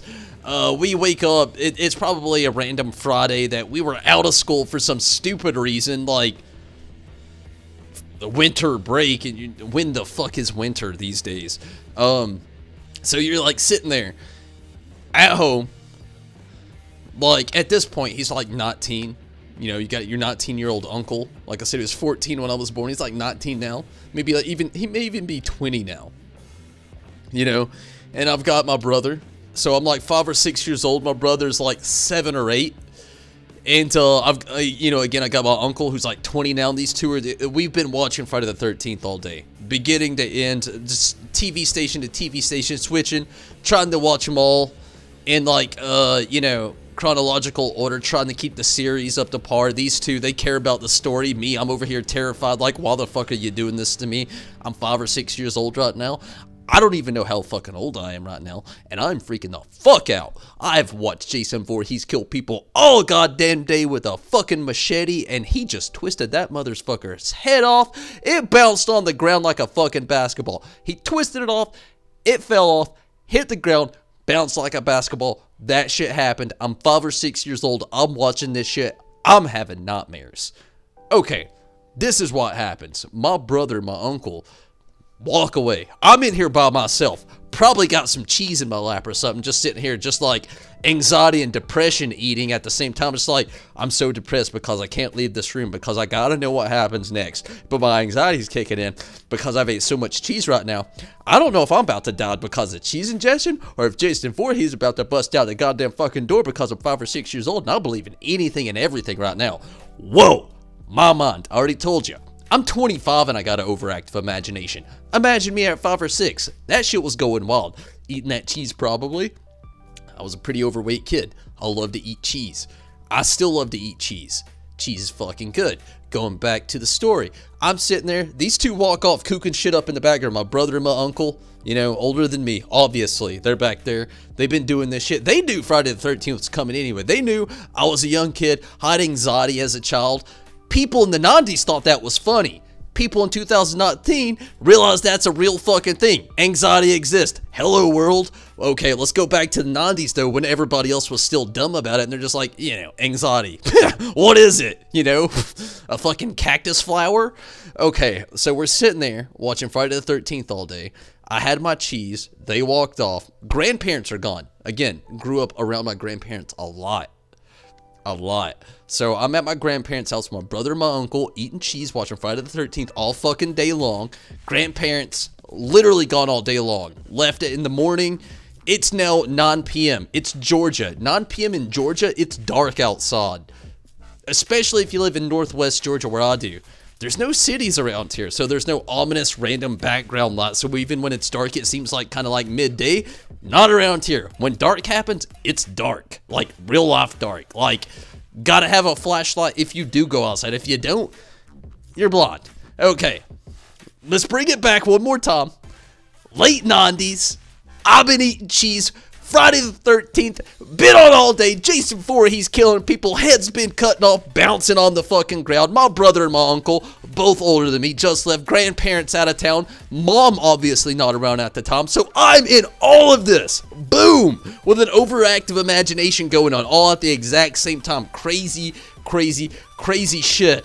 So I hear this loud bang outside. Yell to my brother, obviously. What little kid isn't going to yell to their older siblings like, yo, did you hear that? So I'm just like, hey, Jake, do you hear what's going on outside? No response. My brother's already just like gone. Okay, roll credits. Jason Voorhees just died. Did he die? You don't know. This Friday the 13th movie's going off. You know another one's about to come on. You got some commercials. You're feeling eerie. So you're like, you just ran out of cheese. You look down, you're just like, oh, fuck, my cheese source is gone. There's another movie about to come on. I know I'm about to have anxiety. I need more cheese. So I go to the kitchen, get more cheese. I really don't know what the snack was at the time. We're still using cheese. So I get more cheese and I'm about to go sit down, but then I hear another sound outside. I'm just like, oh, fuck. Okay, I heard something outside. First time, sounded like a bang. I ignored it. You know, I yelled for my brother, didn't hear my brother. Second sound I heard outside, sounded like my fucking brother was outside yelling and screaming. So I'm thinking, damn, I've been watching Friday the 13th all damn day. I'm 5 and 6 years old. 5 or 6, you know, somewhere in there. I'm just like, you know what? I question everything at this age. I don't want to go outside, but I don't hear my brother. My uncle's gone, and I don't know what the fuck is up. So I want to poke my head outside. Could I die? Probably. Do I know the consequences at the time? I'm young as fuck. No. Consequences? Out of my mind. Out. So I said snack down. We're still calling it cheese. Set the cheese down. I walk outside and I peer. See nothing. Then I hear my brother scream from inside the house. And I'm like, what? So I turn around and my brother laughs and pushes me outside. Just instantly pushes me outside. Boom. I'm outside now. See the door slam in my face. See my brother lock it and laugh and run. You're 5 or 6 years old. It's Friday the 13th. You've been watching Friday the 13th all goddamn day. You just watched Jason Voorhees all goddamn day. Last time you seen him kill somebody, he twists some motherfucker's head off and it bounced like a basketball in the fucking ground. You heard shit outside, you look for your brother, he's gone, you find your brother, he pushes you outside. It's the dead of night in Northwest Georgia, in the mountains, dark out here. We got no streetlights, I'm telling you. They ain't streetlights out here. We don't have those. So you're out there by yourself, you're like, oh, fuck? I don't even know if Camp Crystal Lake is real right now. And then all of a sudden, you hear more shit outside because Jason Voorhees has a terrible signature sound before he kills somebody. Like,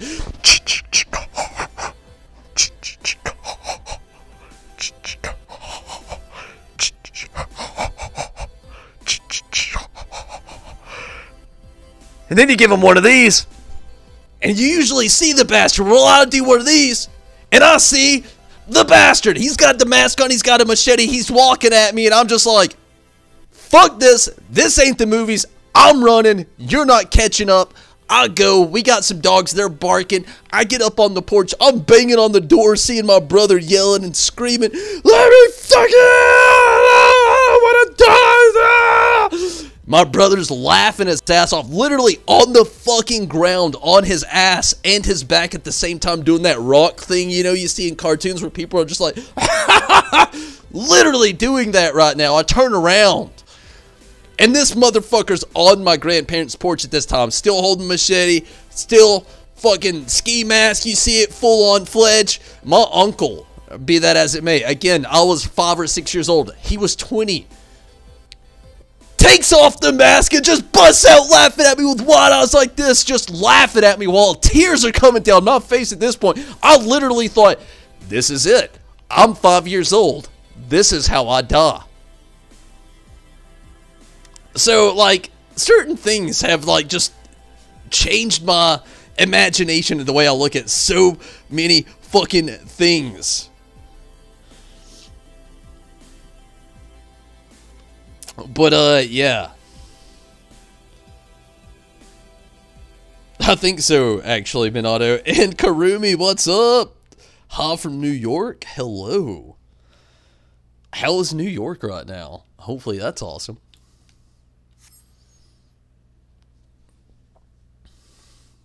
I was a nervous child, though. I dealt with some various fucked up things.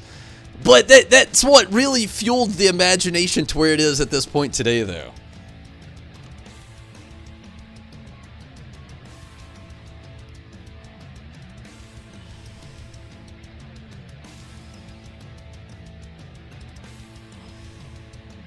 It's 5 a.m. You can't fall asleep. You have to wake up in 2 hours. You hear George Lopez name and realize you have 2 hours left in bed. You done, son. Watch George Lopez.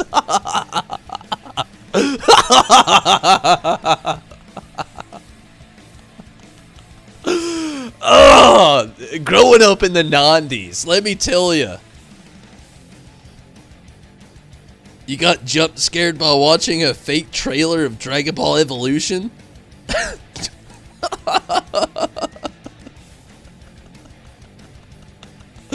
Yeah, see, Notbot still lets me look at your deleted messages and shit, but, like,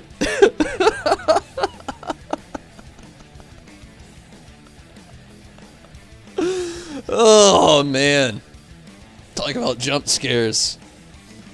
You wake up. I remember those not so well. At my mom's, not my grandparents. See, when I was growing up with my grandparents, there's 3 things I loved to watch that I wasn't allowed to watch. 1, South Park. Hell no! Was not allowed to watch South Park growing up. The other one, my grandparents actually let me watch The Simpsons. Would not let me watch Futurama. Last one, I'm not a wrestling fan, so don't come at me with wrestling, like, vibes and quotes and shit like that. I'm not gonna get it. But I can say, when I was a kid, I used to watch it a lot. Mainly, like, Monday Night Raw. Wasn't allowed to watch that shit at all. And, I used to, like, stay up really late, you know, being one of those nuts like that. And I had the older brother, of course, who did actually like that stuff. So he would watch it. He'd be into it and all that shit. It was like watching the hell out of it. And then when it was over, he'd change the channel to, like, Nickelodeon, watch some Nick at Night. Maybe watch some Animorphs or some, like, you know, some old school, you know, Nick at Night stuff. You know, like, I remember watching, like, Happy Days back then on there. And, Pete and Pete, that was another one. Are You Afraid of the Dark? So my brother would be watching all that shit, you know, like after Monday Night Raw would go on, he'd be watching the reruns of the shit our grandparents wouldn't let us watch. So like while he would be getting that on, I'd be asleep. And then I'd wake up just like, oh my friend, drive a low rider. It'd be those moments where you're just like, insomnia, old friend. You've greeted me with such a familiar song.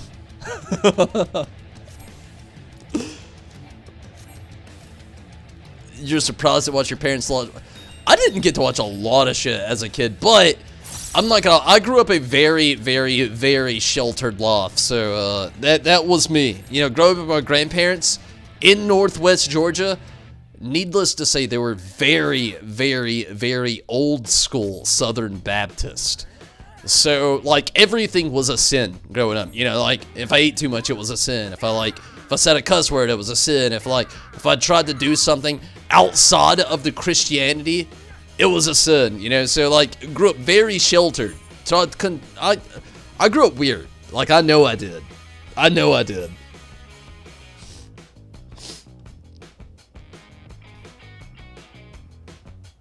Not but still search it? Yeah, he does. It's only to like me and like the mods and all that stuff, but yeah, he still shows it.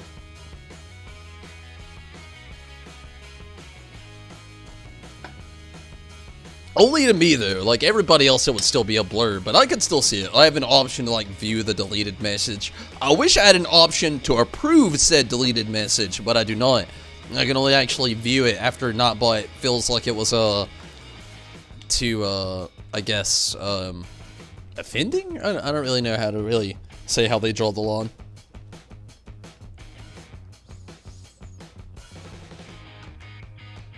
Can you imagine this, though? Me, I'm very, and I'm proud to say unreligious, I'm very agnostic. Like, you come at me and you want to tell me about your God, I will sit there and listen to every word you gotta say. Will I show interest? Hell yeah! Tell me all about him. What does he do? Does he got magic powers? I will listen to you. Let me tell you though, you want me to spread your gospel? Not gonna happen! Nothing against you, when I say I'm agnostic as fuck, I'm agnostic as fuck. Like, I will literally sit down and listen and try to believe anything. Will I really believe anything? Not really. Not a very religious guy whatsoever. But, be that as it may, you know, I do love to hear a good story. And that is one thing I can say religion has always been able to supply is one hella good story. And, you know, I'm all about that. But, more so at the same sense, though, it's not really my cup of tea, if you really could, you know, put it into a few words. And, I'm not really a religious guy, though. So, like, you could only imagine what it was like for me growing up with a Southern Baptist family who was very, very, very, very religious. But was not fun, needless to say. It was, it's something I'll never forget. I love my family. They're some cool people. Chill people. I went through a lot, though.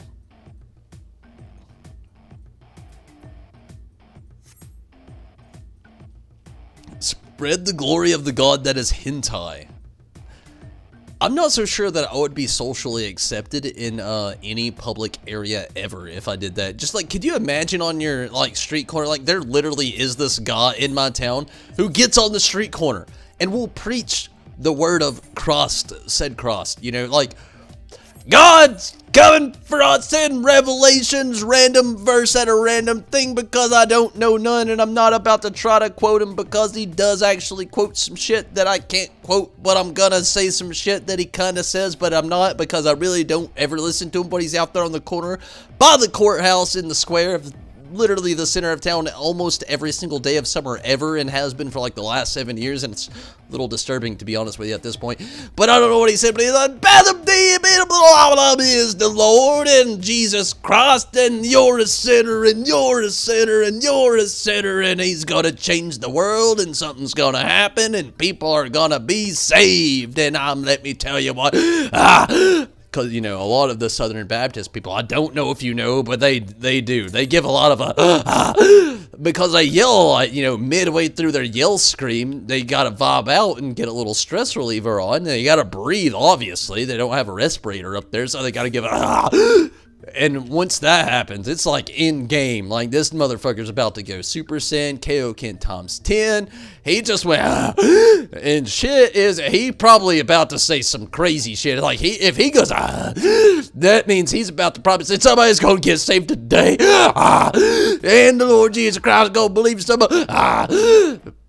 At that point, you don't know where it's going. He's about to come look at you dead in the eyes, and you're about to say probably either, I'm never going to church again, or like, I just want to be saved at this point because I don't know what the fuck's going on, but this guy just looked at me and went, and that shit can be good.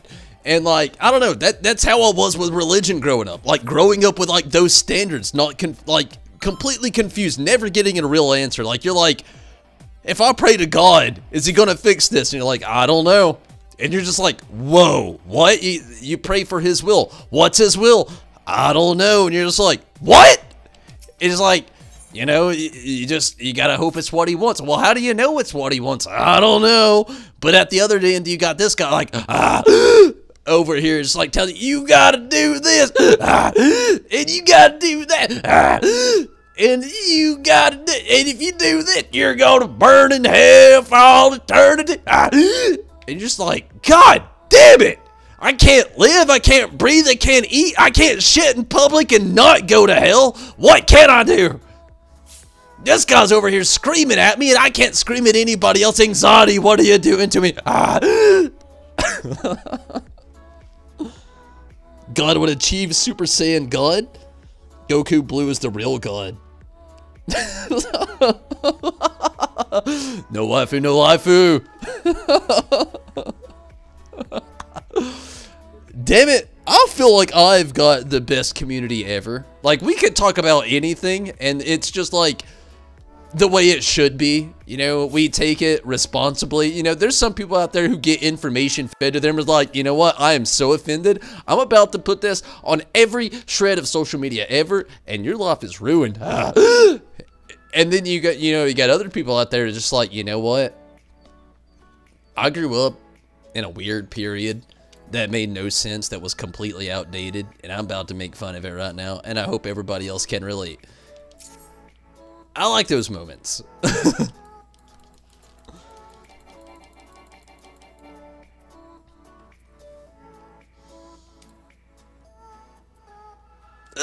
Not gonna make it. At least I got one missile off. We got them down to 25 on their core.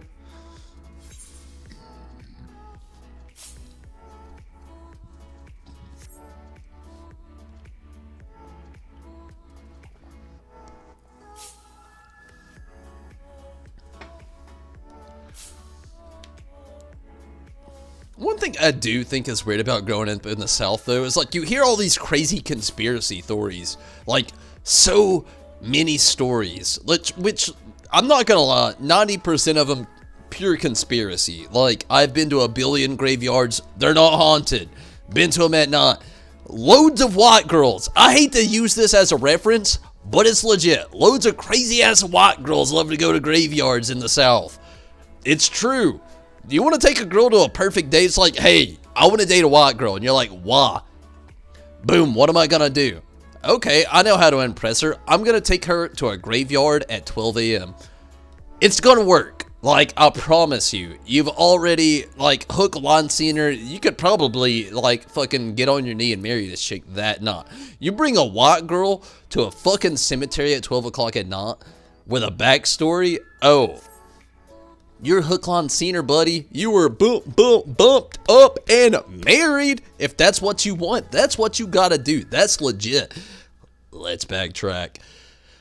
What the fuck is up with that, though? Like, who are these people that's just, like, sitting out there? It's like, you know what?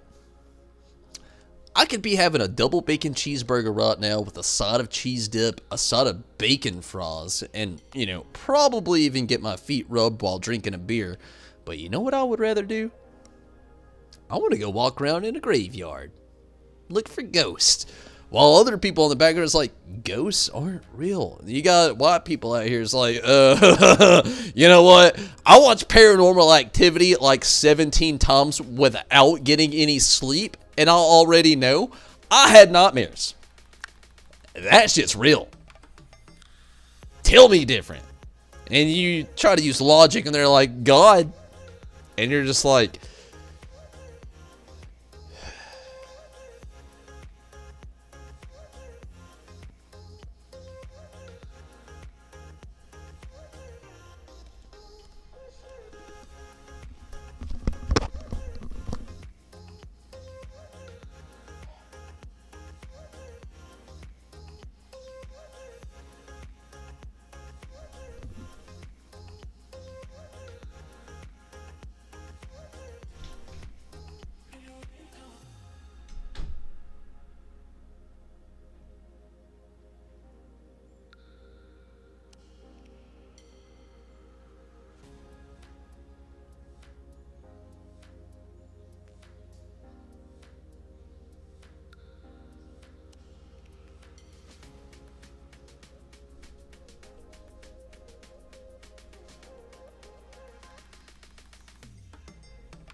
okay, while I had a good, very good walk-off fade about the current situation that I was on, let's backtrack. Like, I mean, way backtrack to some shit that we were talking about earlier. Get back on the tracks of the wheels video games and all the other shit that we usually talk about on the stream.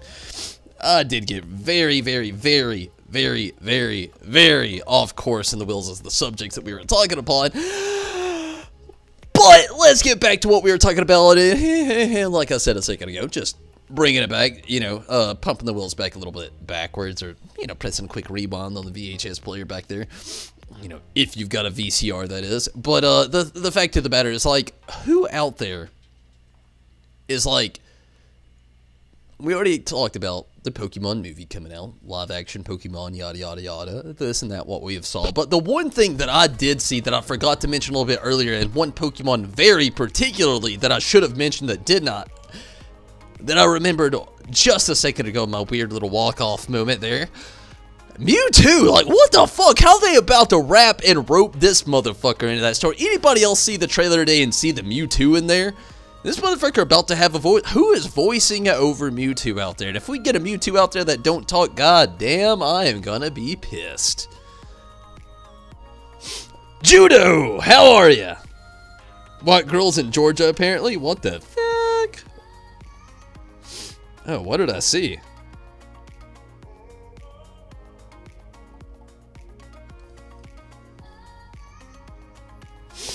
Oh man, I missed a lot.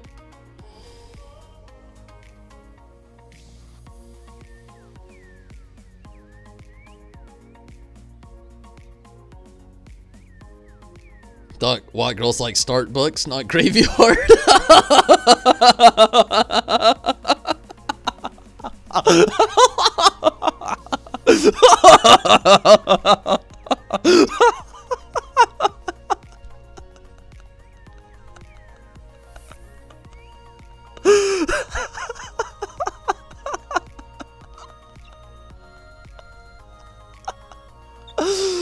Oh, what have you done to me, Madonna?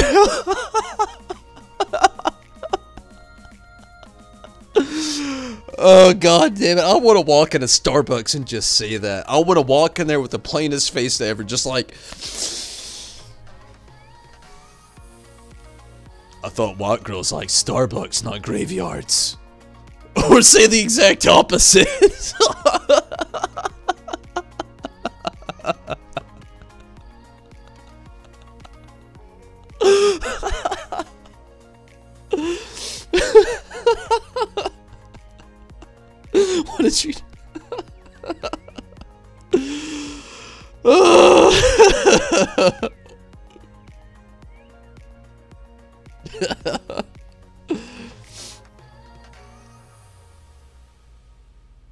Ask her about graveyards. I found Mewtwo Ambio in a graveyard. It's a son. Really?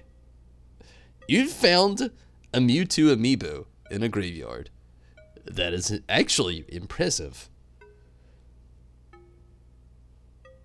Creepy laughing.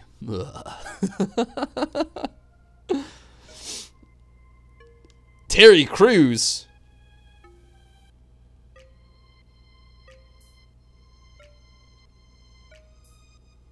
Killed me. Probably a white girl. Not, but it could be a white girl. I don't know. It's up in the air. Do you need to revive him? You should have. Judo had to come in here and do it, though. That's all I'm saying.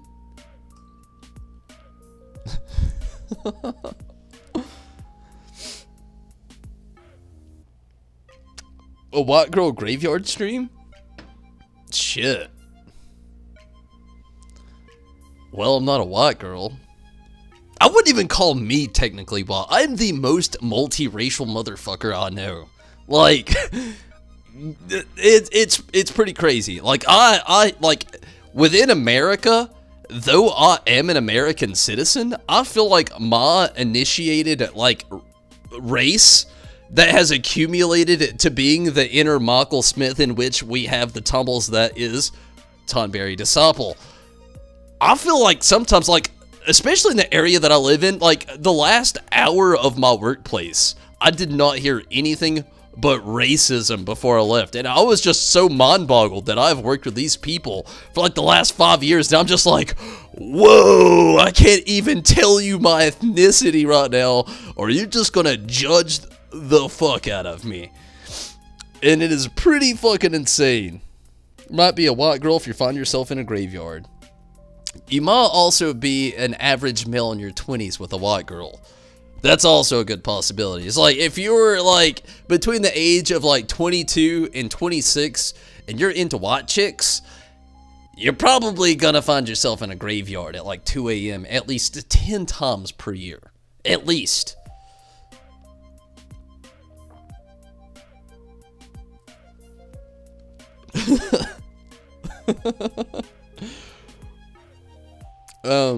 But realistically though, like, let's get into the who is and what is the Tombles of the Tonberry Disciple. What am I? What am I? Well, let me tell you, I am a dying breed of human being, needless to say. Racism is definitely low tier, low quality, one thing I will not put up with. You want to get banned from my channel, that's how you do it. You racist? I'll never see you again, neither will anybody here. Try it. We'll get rid of you. Literally, that's, like, kind of my bottom line. I'm very open-minded, to the world that we live in today. But closed-minded people is the one thing that I'm not okay with. Racism being the biggest thing. Why, again, just backtracking like a couple minutes ago, I'm a multiracial guy. Grew up in so many different backgrounds in a very closed-minded area full of people who are very, very, very racist. And, I've never been okay with it, needless to say. So, I don't know. Graveyard dates. Graveyard dates. Low tier god? I would say so around here anyway, you know. These people are super religious, but they are very racist. Like, their god only loves white people, apparently. I'm not accepted into their heaven. I'll burn in the multiracial hell, apparently. You know, whatever. The only racist white girls ban me. No, it has to be, like, real racism. But, like, honestly, I'll give you a lot, like, today. Like, I have Hispanic traits, you know, a lot, actually. Let's bluntly put it, let's spill me out. Like, what is Tonberry Disciple? Who is this motherfucker?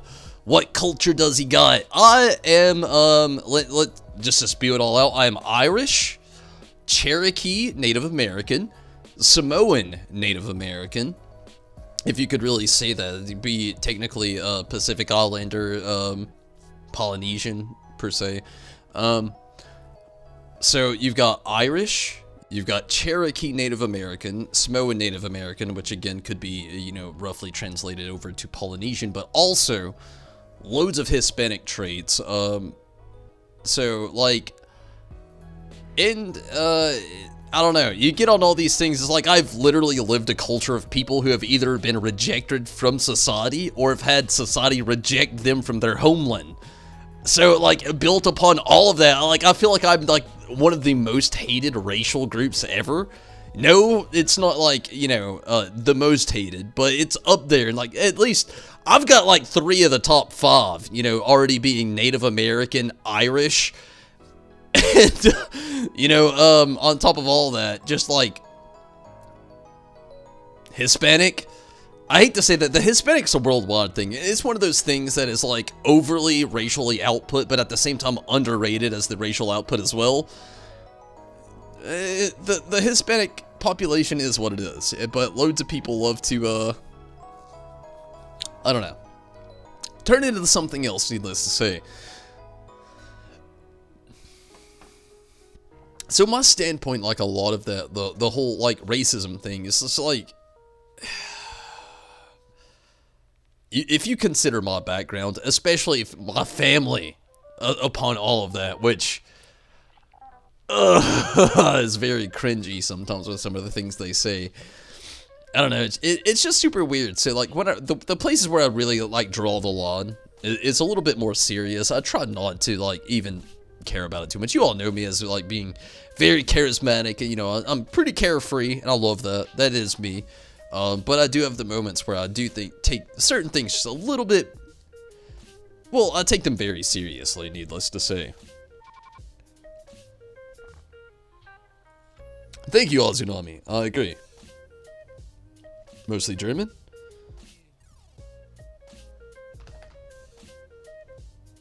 Yukari from...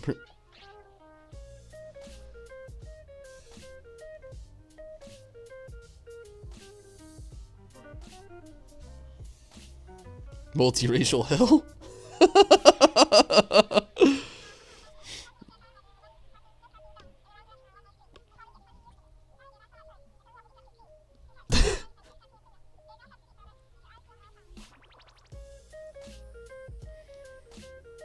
Spread your hollow button.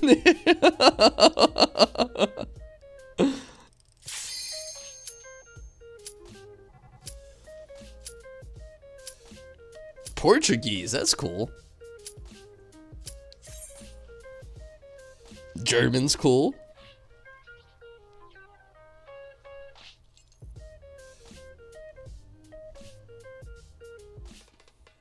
Toxic?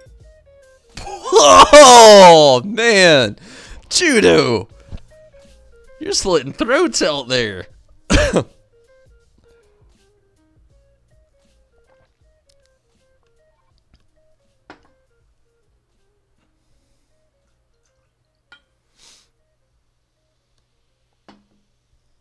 Honestly, though, the reason I feel the way I do mostly, well, I guess mostly about the whole, like, racism thing is, like I was saying earlier, in my area, like, I'll use my job today, just, like, 4 hours ago, literally, quote for quote, word for word, or 5 hours ago, my bad, 5 hours ago, word for word, quote for quote, a mechanic I was working with at work. My job, I operate heavy machinery.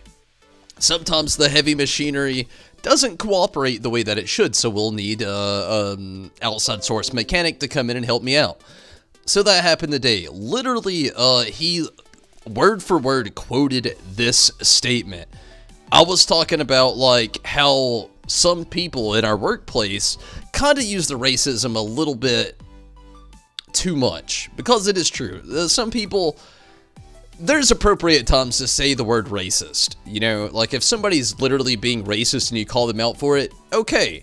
if you're being an asshole and you want to keep being an asshole and know that you can be by calling out somebody by saying they're racist, so you just know they'll shut up, literally it makes you a double asshole and that other person's nullified. Okay, feeding off of that, I was using that example today for an example to talk to another person that I didn't think was racist, and he literally looked me odd. He's like, I don't know about you, but I hope Trump hurries up and builds that wall. And I looked at him and was like, motherfucker, what? And he goes, if you're with him, then you can go right over the wall with him too. And I looked at him again, I'm just like, what? I've known you for like 4 years and you're just being like super racist. And he was just like, wall talking shit. And then he looks at me again and says like, I don't know about you, but I remember 20 years ago, there wasn't none of them around here. Now this place is full of them. And I'm thinking to myself, like, dude, 20 years ago, I was 5 years old, literally being raised in a multiracial society, trying to cope with life, trying to figure out what the fuck are all these redneck racist bastards out here fucking doing right now? And why do I gotta feel uncomfortable about it? And then this motherfucker's like poured it in my face like he's just like the asshole out here is just like trying to overwater my garden while I'm just trying to fucking live life and, you know, just fucking eat and shit. And he's just like out here like, oh yeah, you know, pointless ass racist shit. And I'm just like, who are you right now? You exist in this world and this is okay? Like, what? What? There's like 15 people around me and I'm the only motherfucker with a problem with this? That's where I get off on racism. Like, that is the thing. Like, right there, that is the point where I'm just like, if you gotta go out of your way to say something that is racist and it's actually fucking racist and you're actually going out of your way, I will hands down look at you eye to eye, screen to screen, whatever the fuck you want, and I will call you a piece of shit for it. Be that as it may, though, if you're like me and you're a person that can look over society and certain things, like I really can, you know, like I have a Twitter, I have a Facebook, I have most forms of fucking social media. You can't avoid racism. It's on all of them.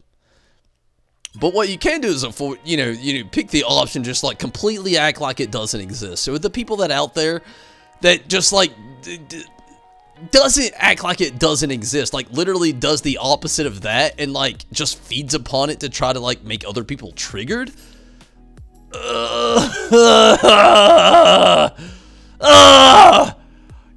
damn it. I don't even have a word for that. You only get like weird, unrhythmic pattern screams that don't make any sense, that just sound like horrific torture sounds. It's so bad. I hate that that is still a thing. It's 2019. Like, who the fuck are you right now?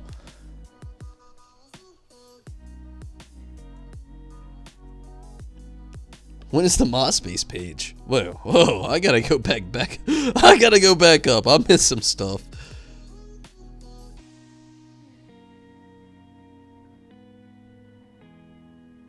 No, don't do anything. Protect him. Native Mexican, so you can see where you're coming from. Yeah, I mean, it's like one of those things, like, I hate to even say it like this, but like, you're just trying to live life, you know? Like, the Hispanic thing, I feel like gets way too much fucking vibes. Like, people these days, when it comes to like the Hispanic thing, it's fucking like,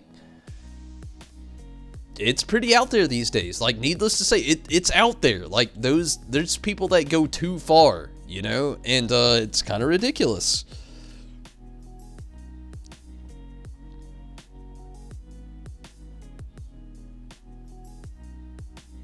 Google Translate get good?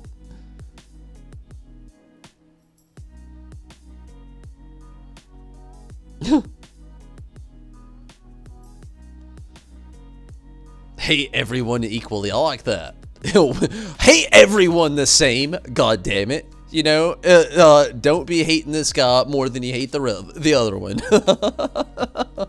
It's like, oh, you hate that guy. Well, you better hate him too.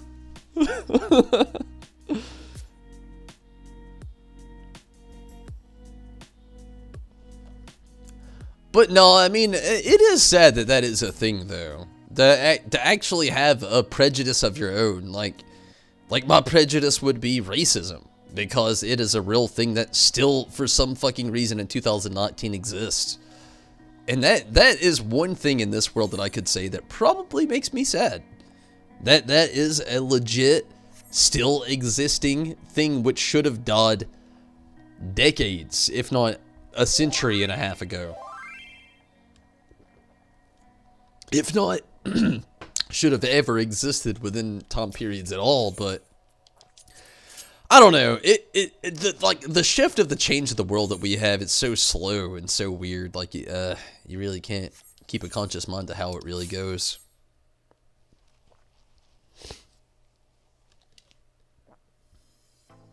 But everybody that did bear with me through all of that, I know it was very rambly. I know it was very political, which I'm not at all ever. But at the exact same time, I feel like it's one thing that I don't lay into enough. That for at least one night, I should have got it off my chest. And I feel like it was a good thing to have done so.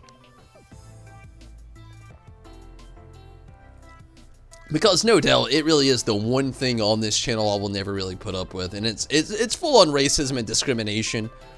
Like, I didn't say discrimination, but, a second ago, but that is another thing as well. Like, if you're on here literally to just, like, find somebody that you have found on here before, just, like, hurt them in some sort of way, it's another way to get a quick ban. I won't put up with it on the channel. Like, I feel like everybody that has followed me up to this point has the best mind ever, and the mindset to go along with it. And you're all so awesome that I'll only want to keep you around. So any asshole that would definitely offend the mass, and that is within all of you, I don't want them here ever. I don't care how new they are or how they could contribute. I even want to like have that like emphasis on the stretch of my like hesitation on the contribute there. Like, what would they contribute if they're really causing the people that I love to be here the most any trouble whatsoever?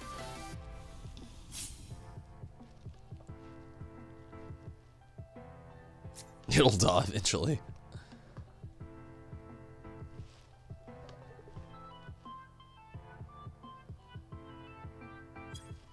That is true. I love the fact that, like, culture is more, like, globally accepted these days, especially as time does go on. Like, what I do hate the most is, like, the fact of, like, the areas that I've grown up in and, that I've lived upon, lived within, pretty much my whole life. It's, like, it's very closed around here, so, like, I'm a very open-minded guy. Obviously, I grew up multiracial. You know, I've had a lot of crazy life experiences. You know, nothing. You know, needless to say that I regret. Too bad anyway. But you know, I've had a lot of fun in life, and I love life. But at the same time, I gotta say that you know, I've been shifted around a lot of crazy ass shit. And you know, within saying a lot of that,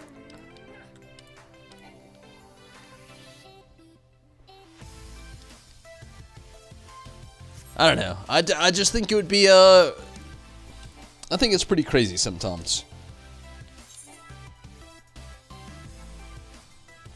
But I do love the fact that people are becoming more accepting, but, you know, again, just growing up in an area where I grew up, nobody is, really. It's very one-sided around here. Again, loads of racism, so I don't really, not a lot of diversity around either. Like, somebody diverse thinks they're, like, going to eat, like, Asian for a night, and they're not even saying Asian, and they're not even probably eating just, you know, only Asian. They're probably eating Japanese food. They could be actually going out to eat Korean. Like, let's use this real example, real life shit, my area. People are going out to eat Korean right now. Let's use, we'll say Rob and Linda. Rob and Linda are taking, you know, Keith and Abby out to eat some Korean tonight. But they didn't even look up a menu. They didn't look up the culture. They didn't look up anything. They didn't care. So Rob and Linda, you know, they got Keith and, you know, Abby out here. Just like, you know, we're about to go eat some motherfucking Chinese food. And, you know, Keith's like, you know, it's called like Don Song. You know, I'm pretty sure this is Korean. And he's like, nah, it's Chinese. You know, they got fucking Ross, fried Ross. And he's like, okay, Don Song's Korean. Like, no, we eat Chinese food. That's how it is where I grew up, you know. You're eating Hispanic food. Let's say you're about to have like some Tex-Mex. You're about to have some fucking Taco fucking Bell. You're about to have a Nacho Bel Grande. People were they were like, yeah, hashtag Mexican food, eating out, culture, vibing. Yeah, that's what it's like where I live. That's where it's like where I grew up. Like, I myself, like, I see, like, carne asada with, you know, a little bit of a pico de gallo on the side. Little avocado slices. Maybe some lime over there, you know, just chilling. Next to some cilantro. Maybe with some, like, mozzarella crumble going on. You know, I get it. But then you got people out here, it's like, you know, XXL, Nacho Bel Grande, eating out, culture. I would just want to cry. I want to cry my eyes out. I want to look at them in the eye, and I would just want to cry. And I was like, who are you? What have your parents done to you?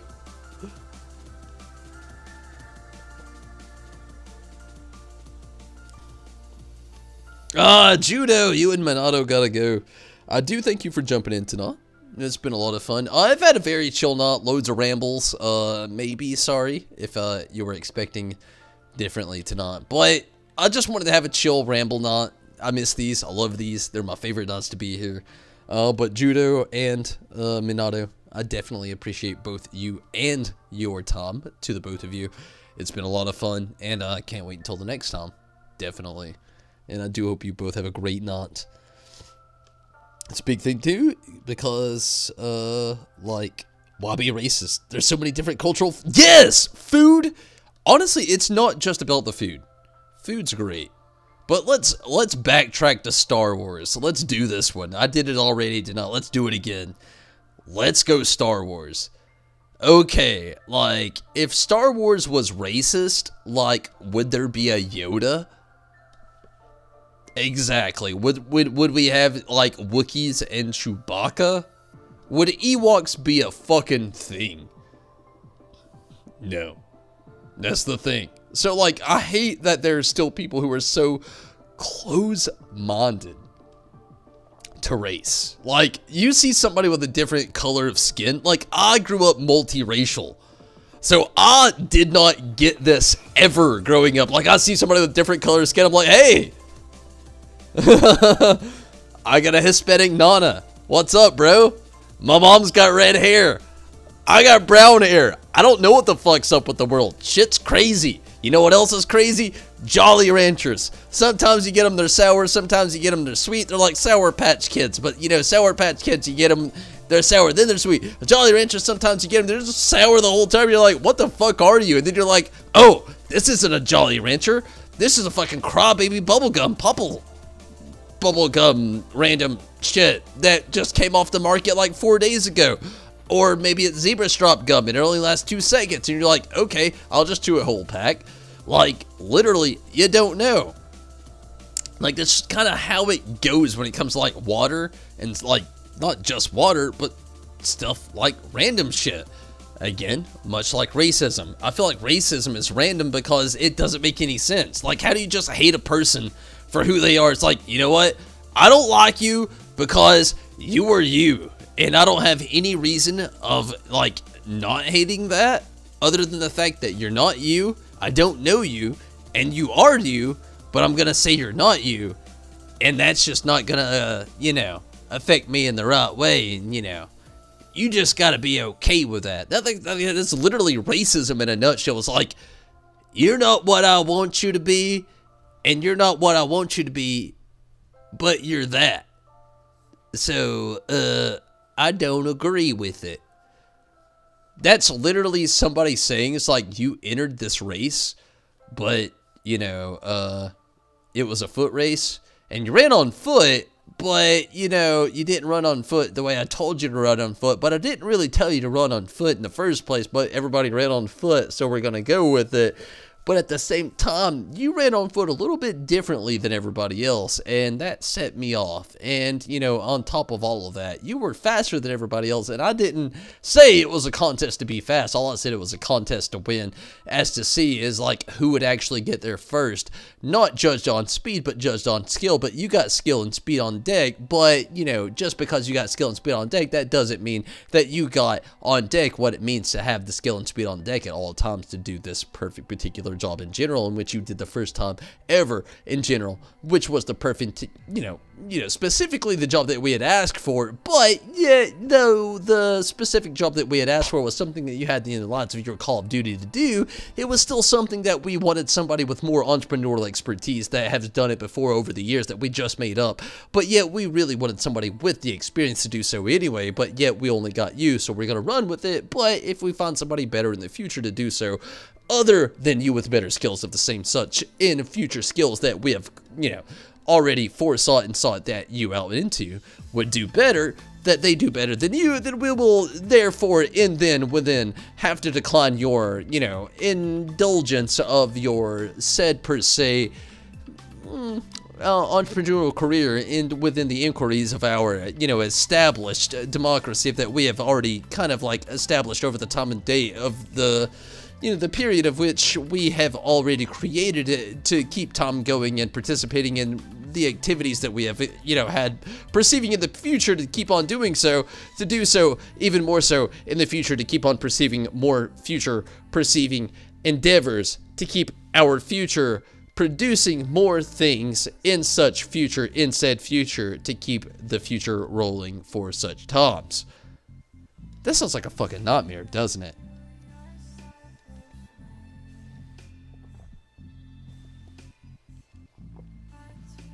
Food would be so dull without Chinese, Mexican, and Italian. Italian is one of those foods where I feel like, yeah and no.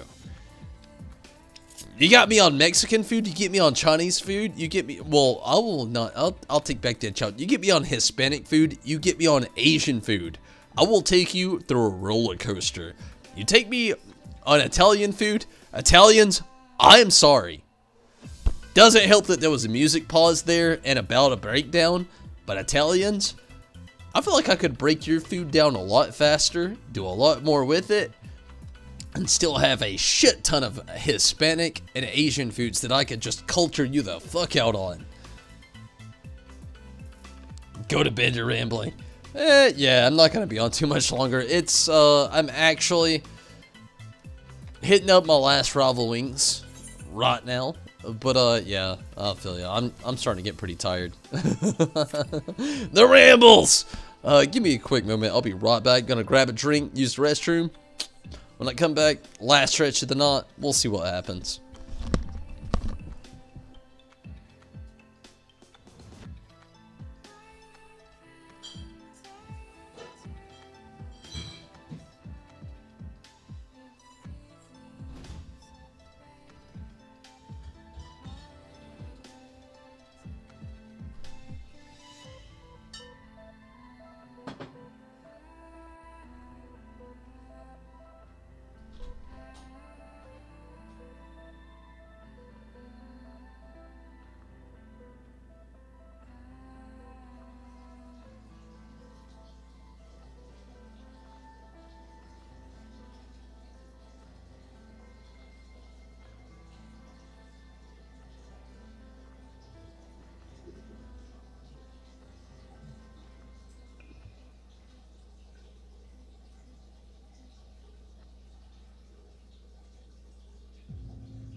Alright, give me one more quick second. Like, gonna keep the music playing, gonna hopefully jump back into this when it hits. Just gonna be in the background doing one very quick thing. Just make sure, like, when I get off the stream, I got some food to eat, and I'm gonna, like, pass out. But, like, it's gonna take not even 5 minutes. I just need, like, just a couple quick minutes, just do one quick thing in the background, and I'll be right back. Sorry about it. But it's kind of like one of those real life things right before I do my last game of Rival Wings here tonight. But give me just a second to keep the music playing. I'll make it quick. I'll be right back.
Alright, let's do this shit.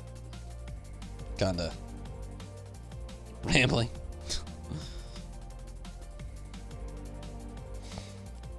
Okay, so the thing is, I'm gonna try to get this last game of Rival Wings in. Hopefully it goes well, and if it does, probably gonna go ahead and call it there. Even if it doesn't, we'll probably go ahead and call it there. But nonetheless, we'll see how it goes. So, like, what have you all been playing out there? Like, we've had some new games come up. We've had Kingdom Hearts 3, we've had Resident Evil 2, we've had Anthem. We've had a lot coming out. A lot of these I've actually wanted to play on my own playlist, but because of real life, I've not actually had the chance to do upon. So what actually have some of you been playing? Like, what's filling your Final Fantasy 14 void right now? Like, what are you doing? Like, I know Apex is a big thing right now. A lot of people are getting Apex Legends. You've got Ninja out there taking breaks from Fortnite and Final Fantasy 11 to even go in to play some fucking Apex right now. Like, what is everybody else playing right now? What are you doing? You catching up on 14? If you're catching on 14, what the fuck are you catching up to? What are you doing? I want to know. Let's talk about it.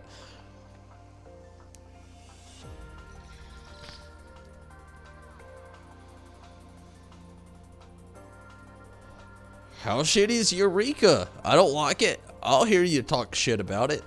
What ifs? I'm not about it anyway. Finally. Still here. doing recreational shit in the background.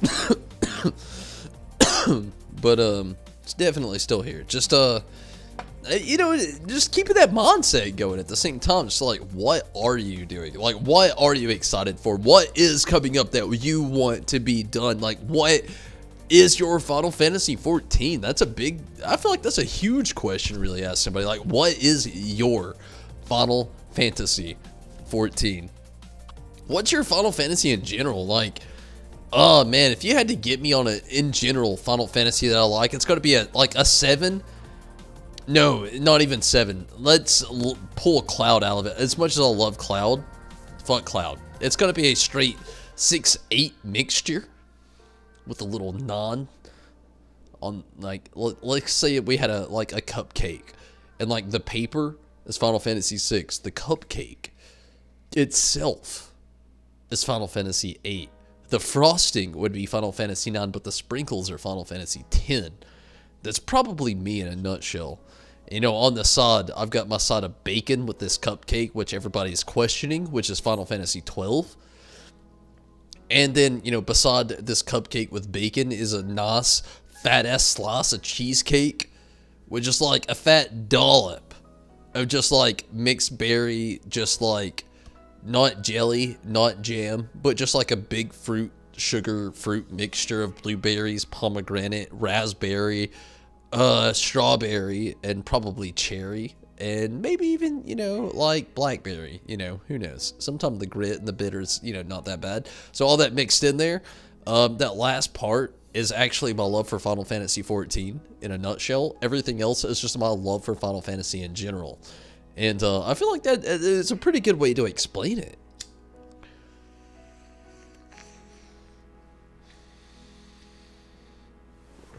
While also keeping it actively random, but also worrying about my hunger simultaneously at the exact same time. And person who benefit me for no reason right now at the beginning of all this shit, who was probably the astrologian or the scholar of my party who's doing it anyway. Thank you. Yeah, whatevs. I got motherfucking 3 healers in my party right now. This alliance is fucking popping. Patiently waiting for March when we get more news on Shadowbringers. We're all right there at that exact same point. Been playing World of Warcraft, Super Smash Bros. Because you don't have... I feel you though, like, it's kind of like something I was talking about earlier, Riz. Like, I feel you. Like, with, like, just in general, you know, you got, you know, Smash Bros. And, what was that? You got World of Warcraft, which is kind of also still in the same boat, like I was talking about earlier. Like, when you're, like, between expansions, when it comes to games like this, it's kind of really hard to keep one, certain subscription going. Like, one definitely ends up taking over the other. It's a huge given. But, like, within saying all that, I totally understand, you know? Like, there's not a lot going down right now within this game. PvP, random raids, not a lot, you know, realistically. So I definitely feel you, definitely understand. Shadowbringers, though, the closer we get, the more excited and more exciting it's definitely already starting to get, which does actually keep my hop up.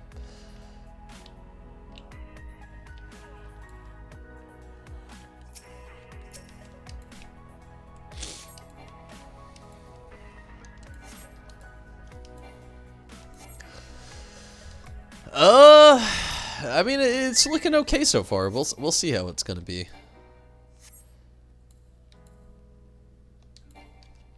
Would love another victory. I've had some good luck tonight with some rival wings. I hope to keep it up. The last game winning would be very nice. It definitely is my last game though. Not gonna be on here too much longer than all. I'm getting very tired, very hungry.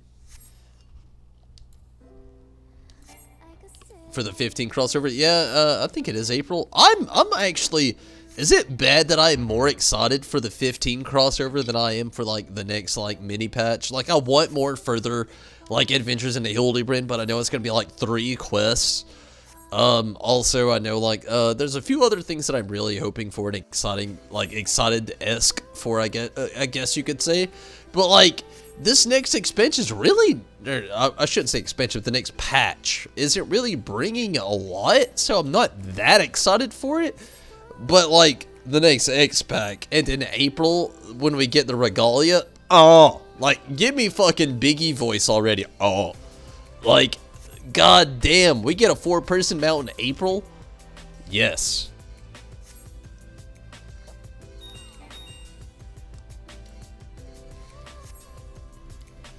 I just wonder how grande it's gonna be. Like, how many times do we gotta fight Final Fantasy 15 version Garuda over and over until we get this mount?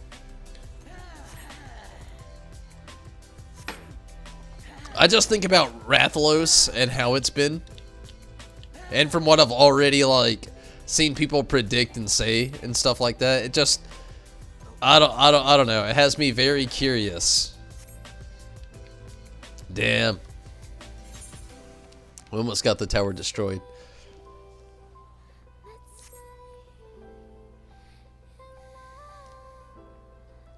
So, has anybody here watched the episode Arden Prologue yet? I've been a little hesitant on it, only because I haven't really had the time to do so. I'm gonna try to watch it maybe tomorrow, if not this weekend, the episode Arden Prologue. But is anybody else excited for not just to see that, if you haven't already seen it? If you have, don't tell me about it, but maybe give me a good 10 out of 10 rating, like how do you feel about it? How good was it? But, like, who else is excited for episode Arden coming to Final Fantasy 15? You know, as much as I'm really burnt out on the actual DLC of that game in general, I'm still, like, them announcing episode Arden and then showing footage, prologue episode Arden, and, you know, as far as they've already went with that and, like, digging that far deep into that part of the story, which you didn't even think that they would do in the first place, has made me super, super fan fucking excited. Like, fanboy excited. I'm just hoping it all goes as well and as sound as, like, I'm hoping it will. Like, I don't know. It's just so perfect, you know?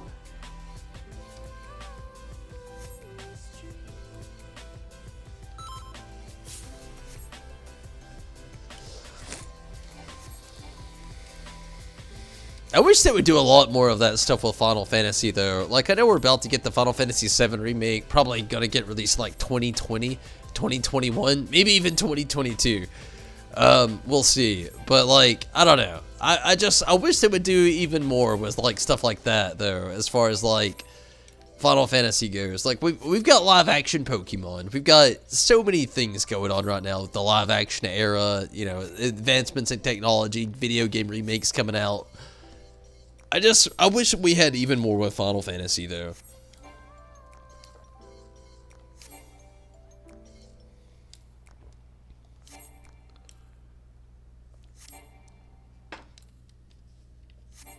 Especially with our patches. Like, they're kind of, like, in a position where we are right now as far as, like, patches go. Like, they're good, but they're just, like, I don't know. I feel like they're, like, mediocre good. Like, they like, right now, the last few patches that we've came out with, they've, like, this one was basically Ravel Wings and Eureka.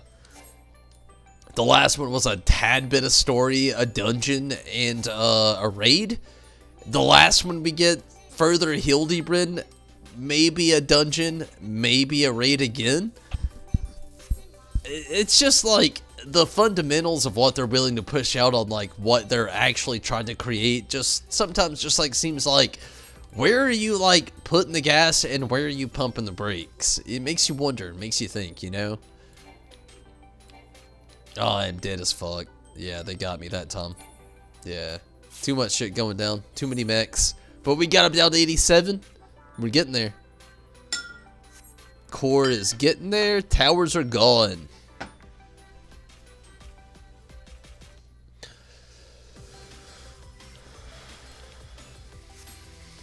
So, Rez, which of the starters was your favorite this time around with a sword and shield? Like, which of the few would you have picked? Like, I was saying earlier, Grass would be the one that I would pick. Grass has been the team that I've picked since literally the Hoenn region. Like, what would you pick? Like, what would you be going for right now? Has caused so much stress. I believe it. Definitely believe it.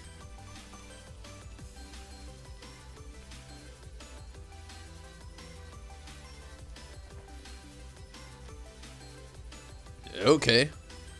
Weird shit happened. They just let me go.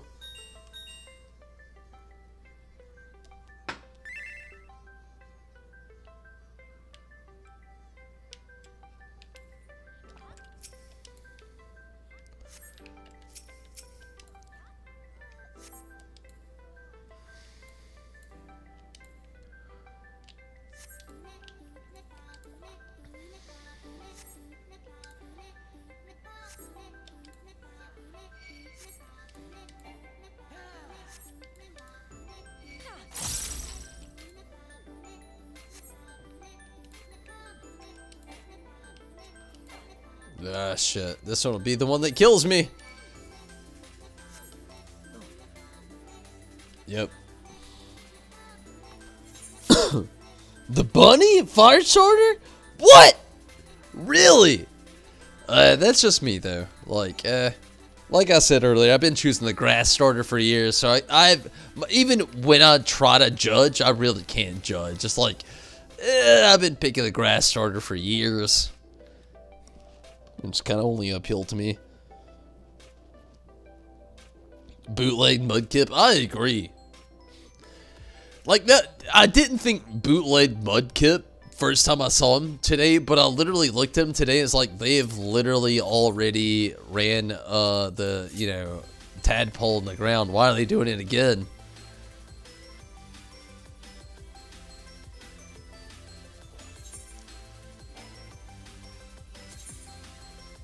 Let's give it to this guy for the badass name. Javoli. Okay. Maybe I can't give it to any of them because they dipped way too quickly. I didn't have that great of a game this time around at all, honestly.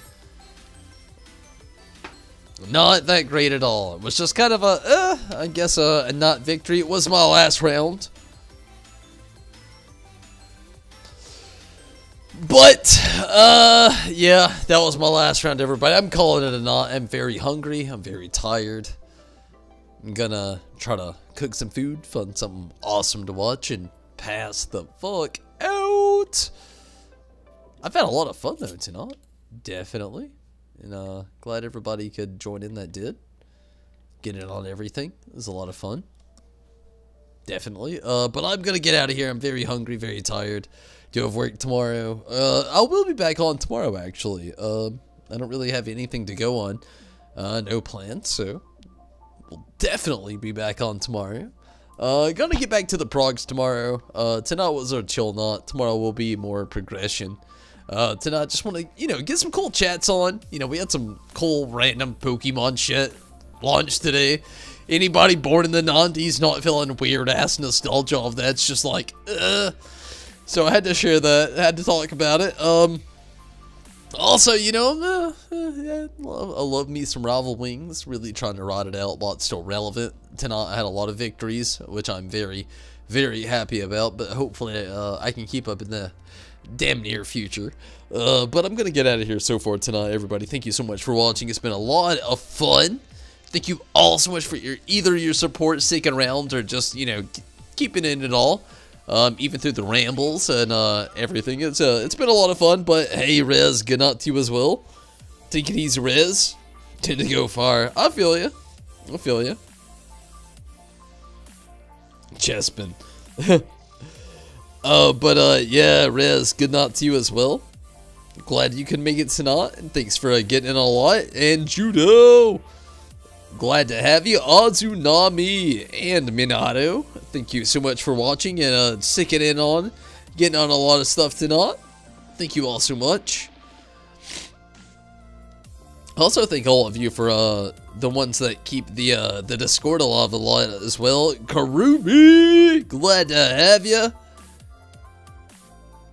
Just riding Chaz, always awesome. Soulburner, glad to have you tonight. Orty, hey Orty, glad you could pop in. Matthew, no doubt, glad to have you.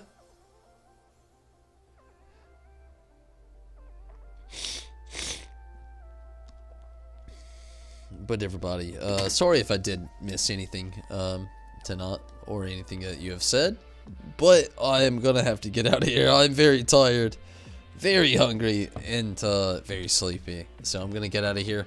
Take it easy, everyone. Till next time, I'm out of here. Good night. I'm out. Good night.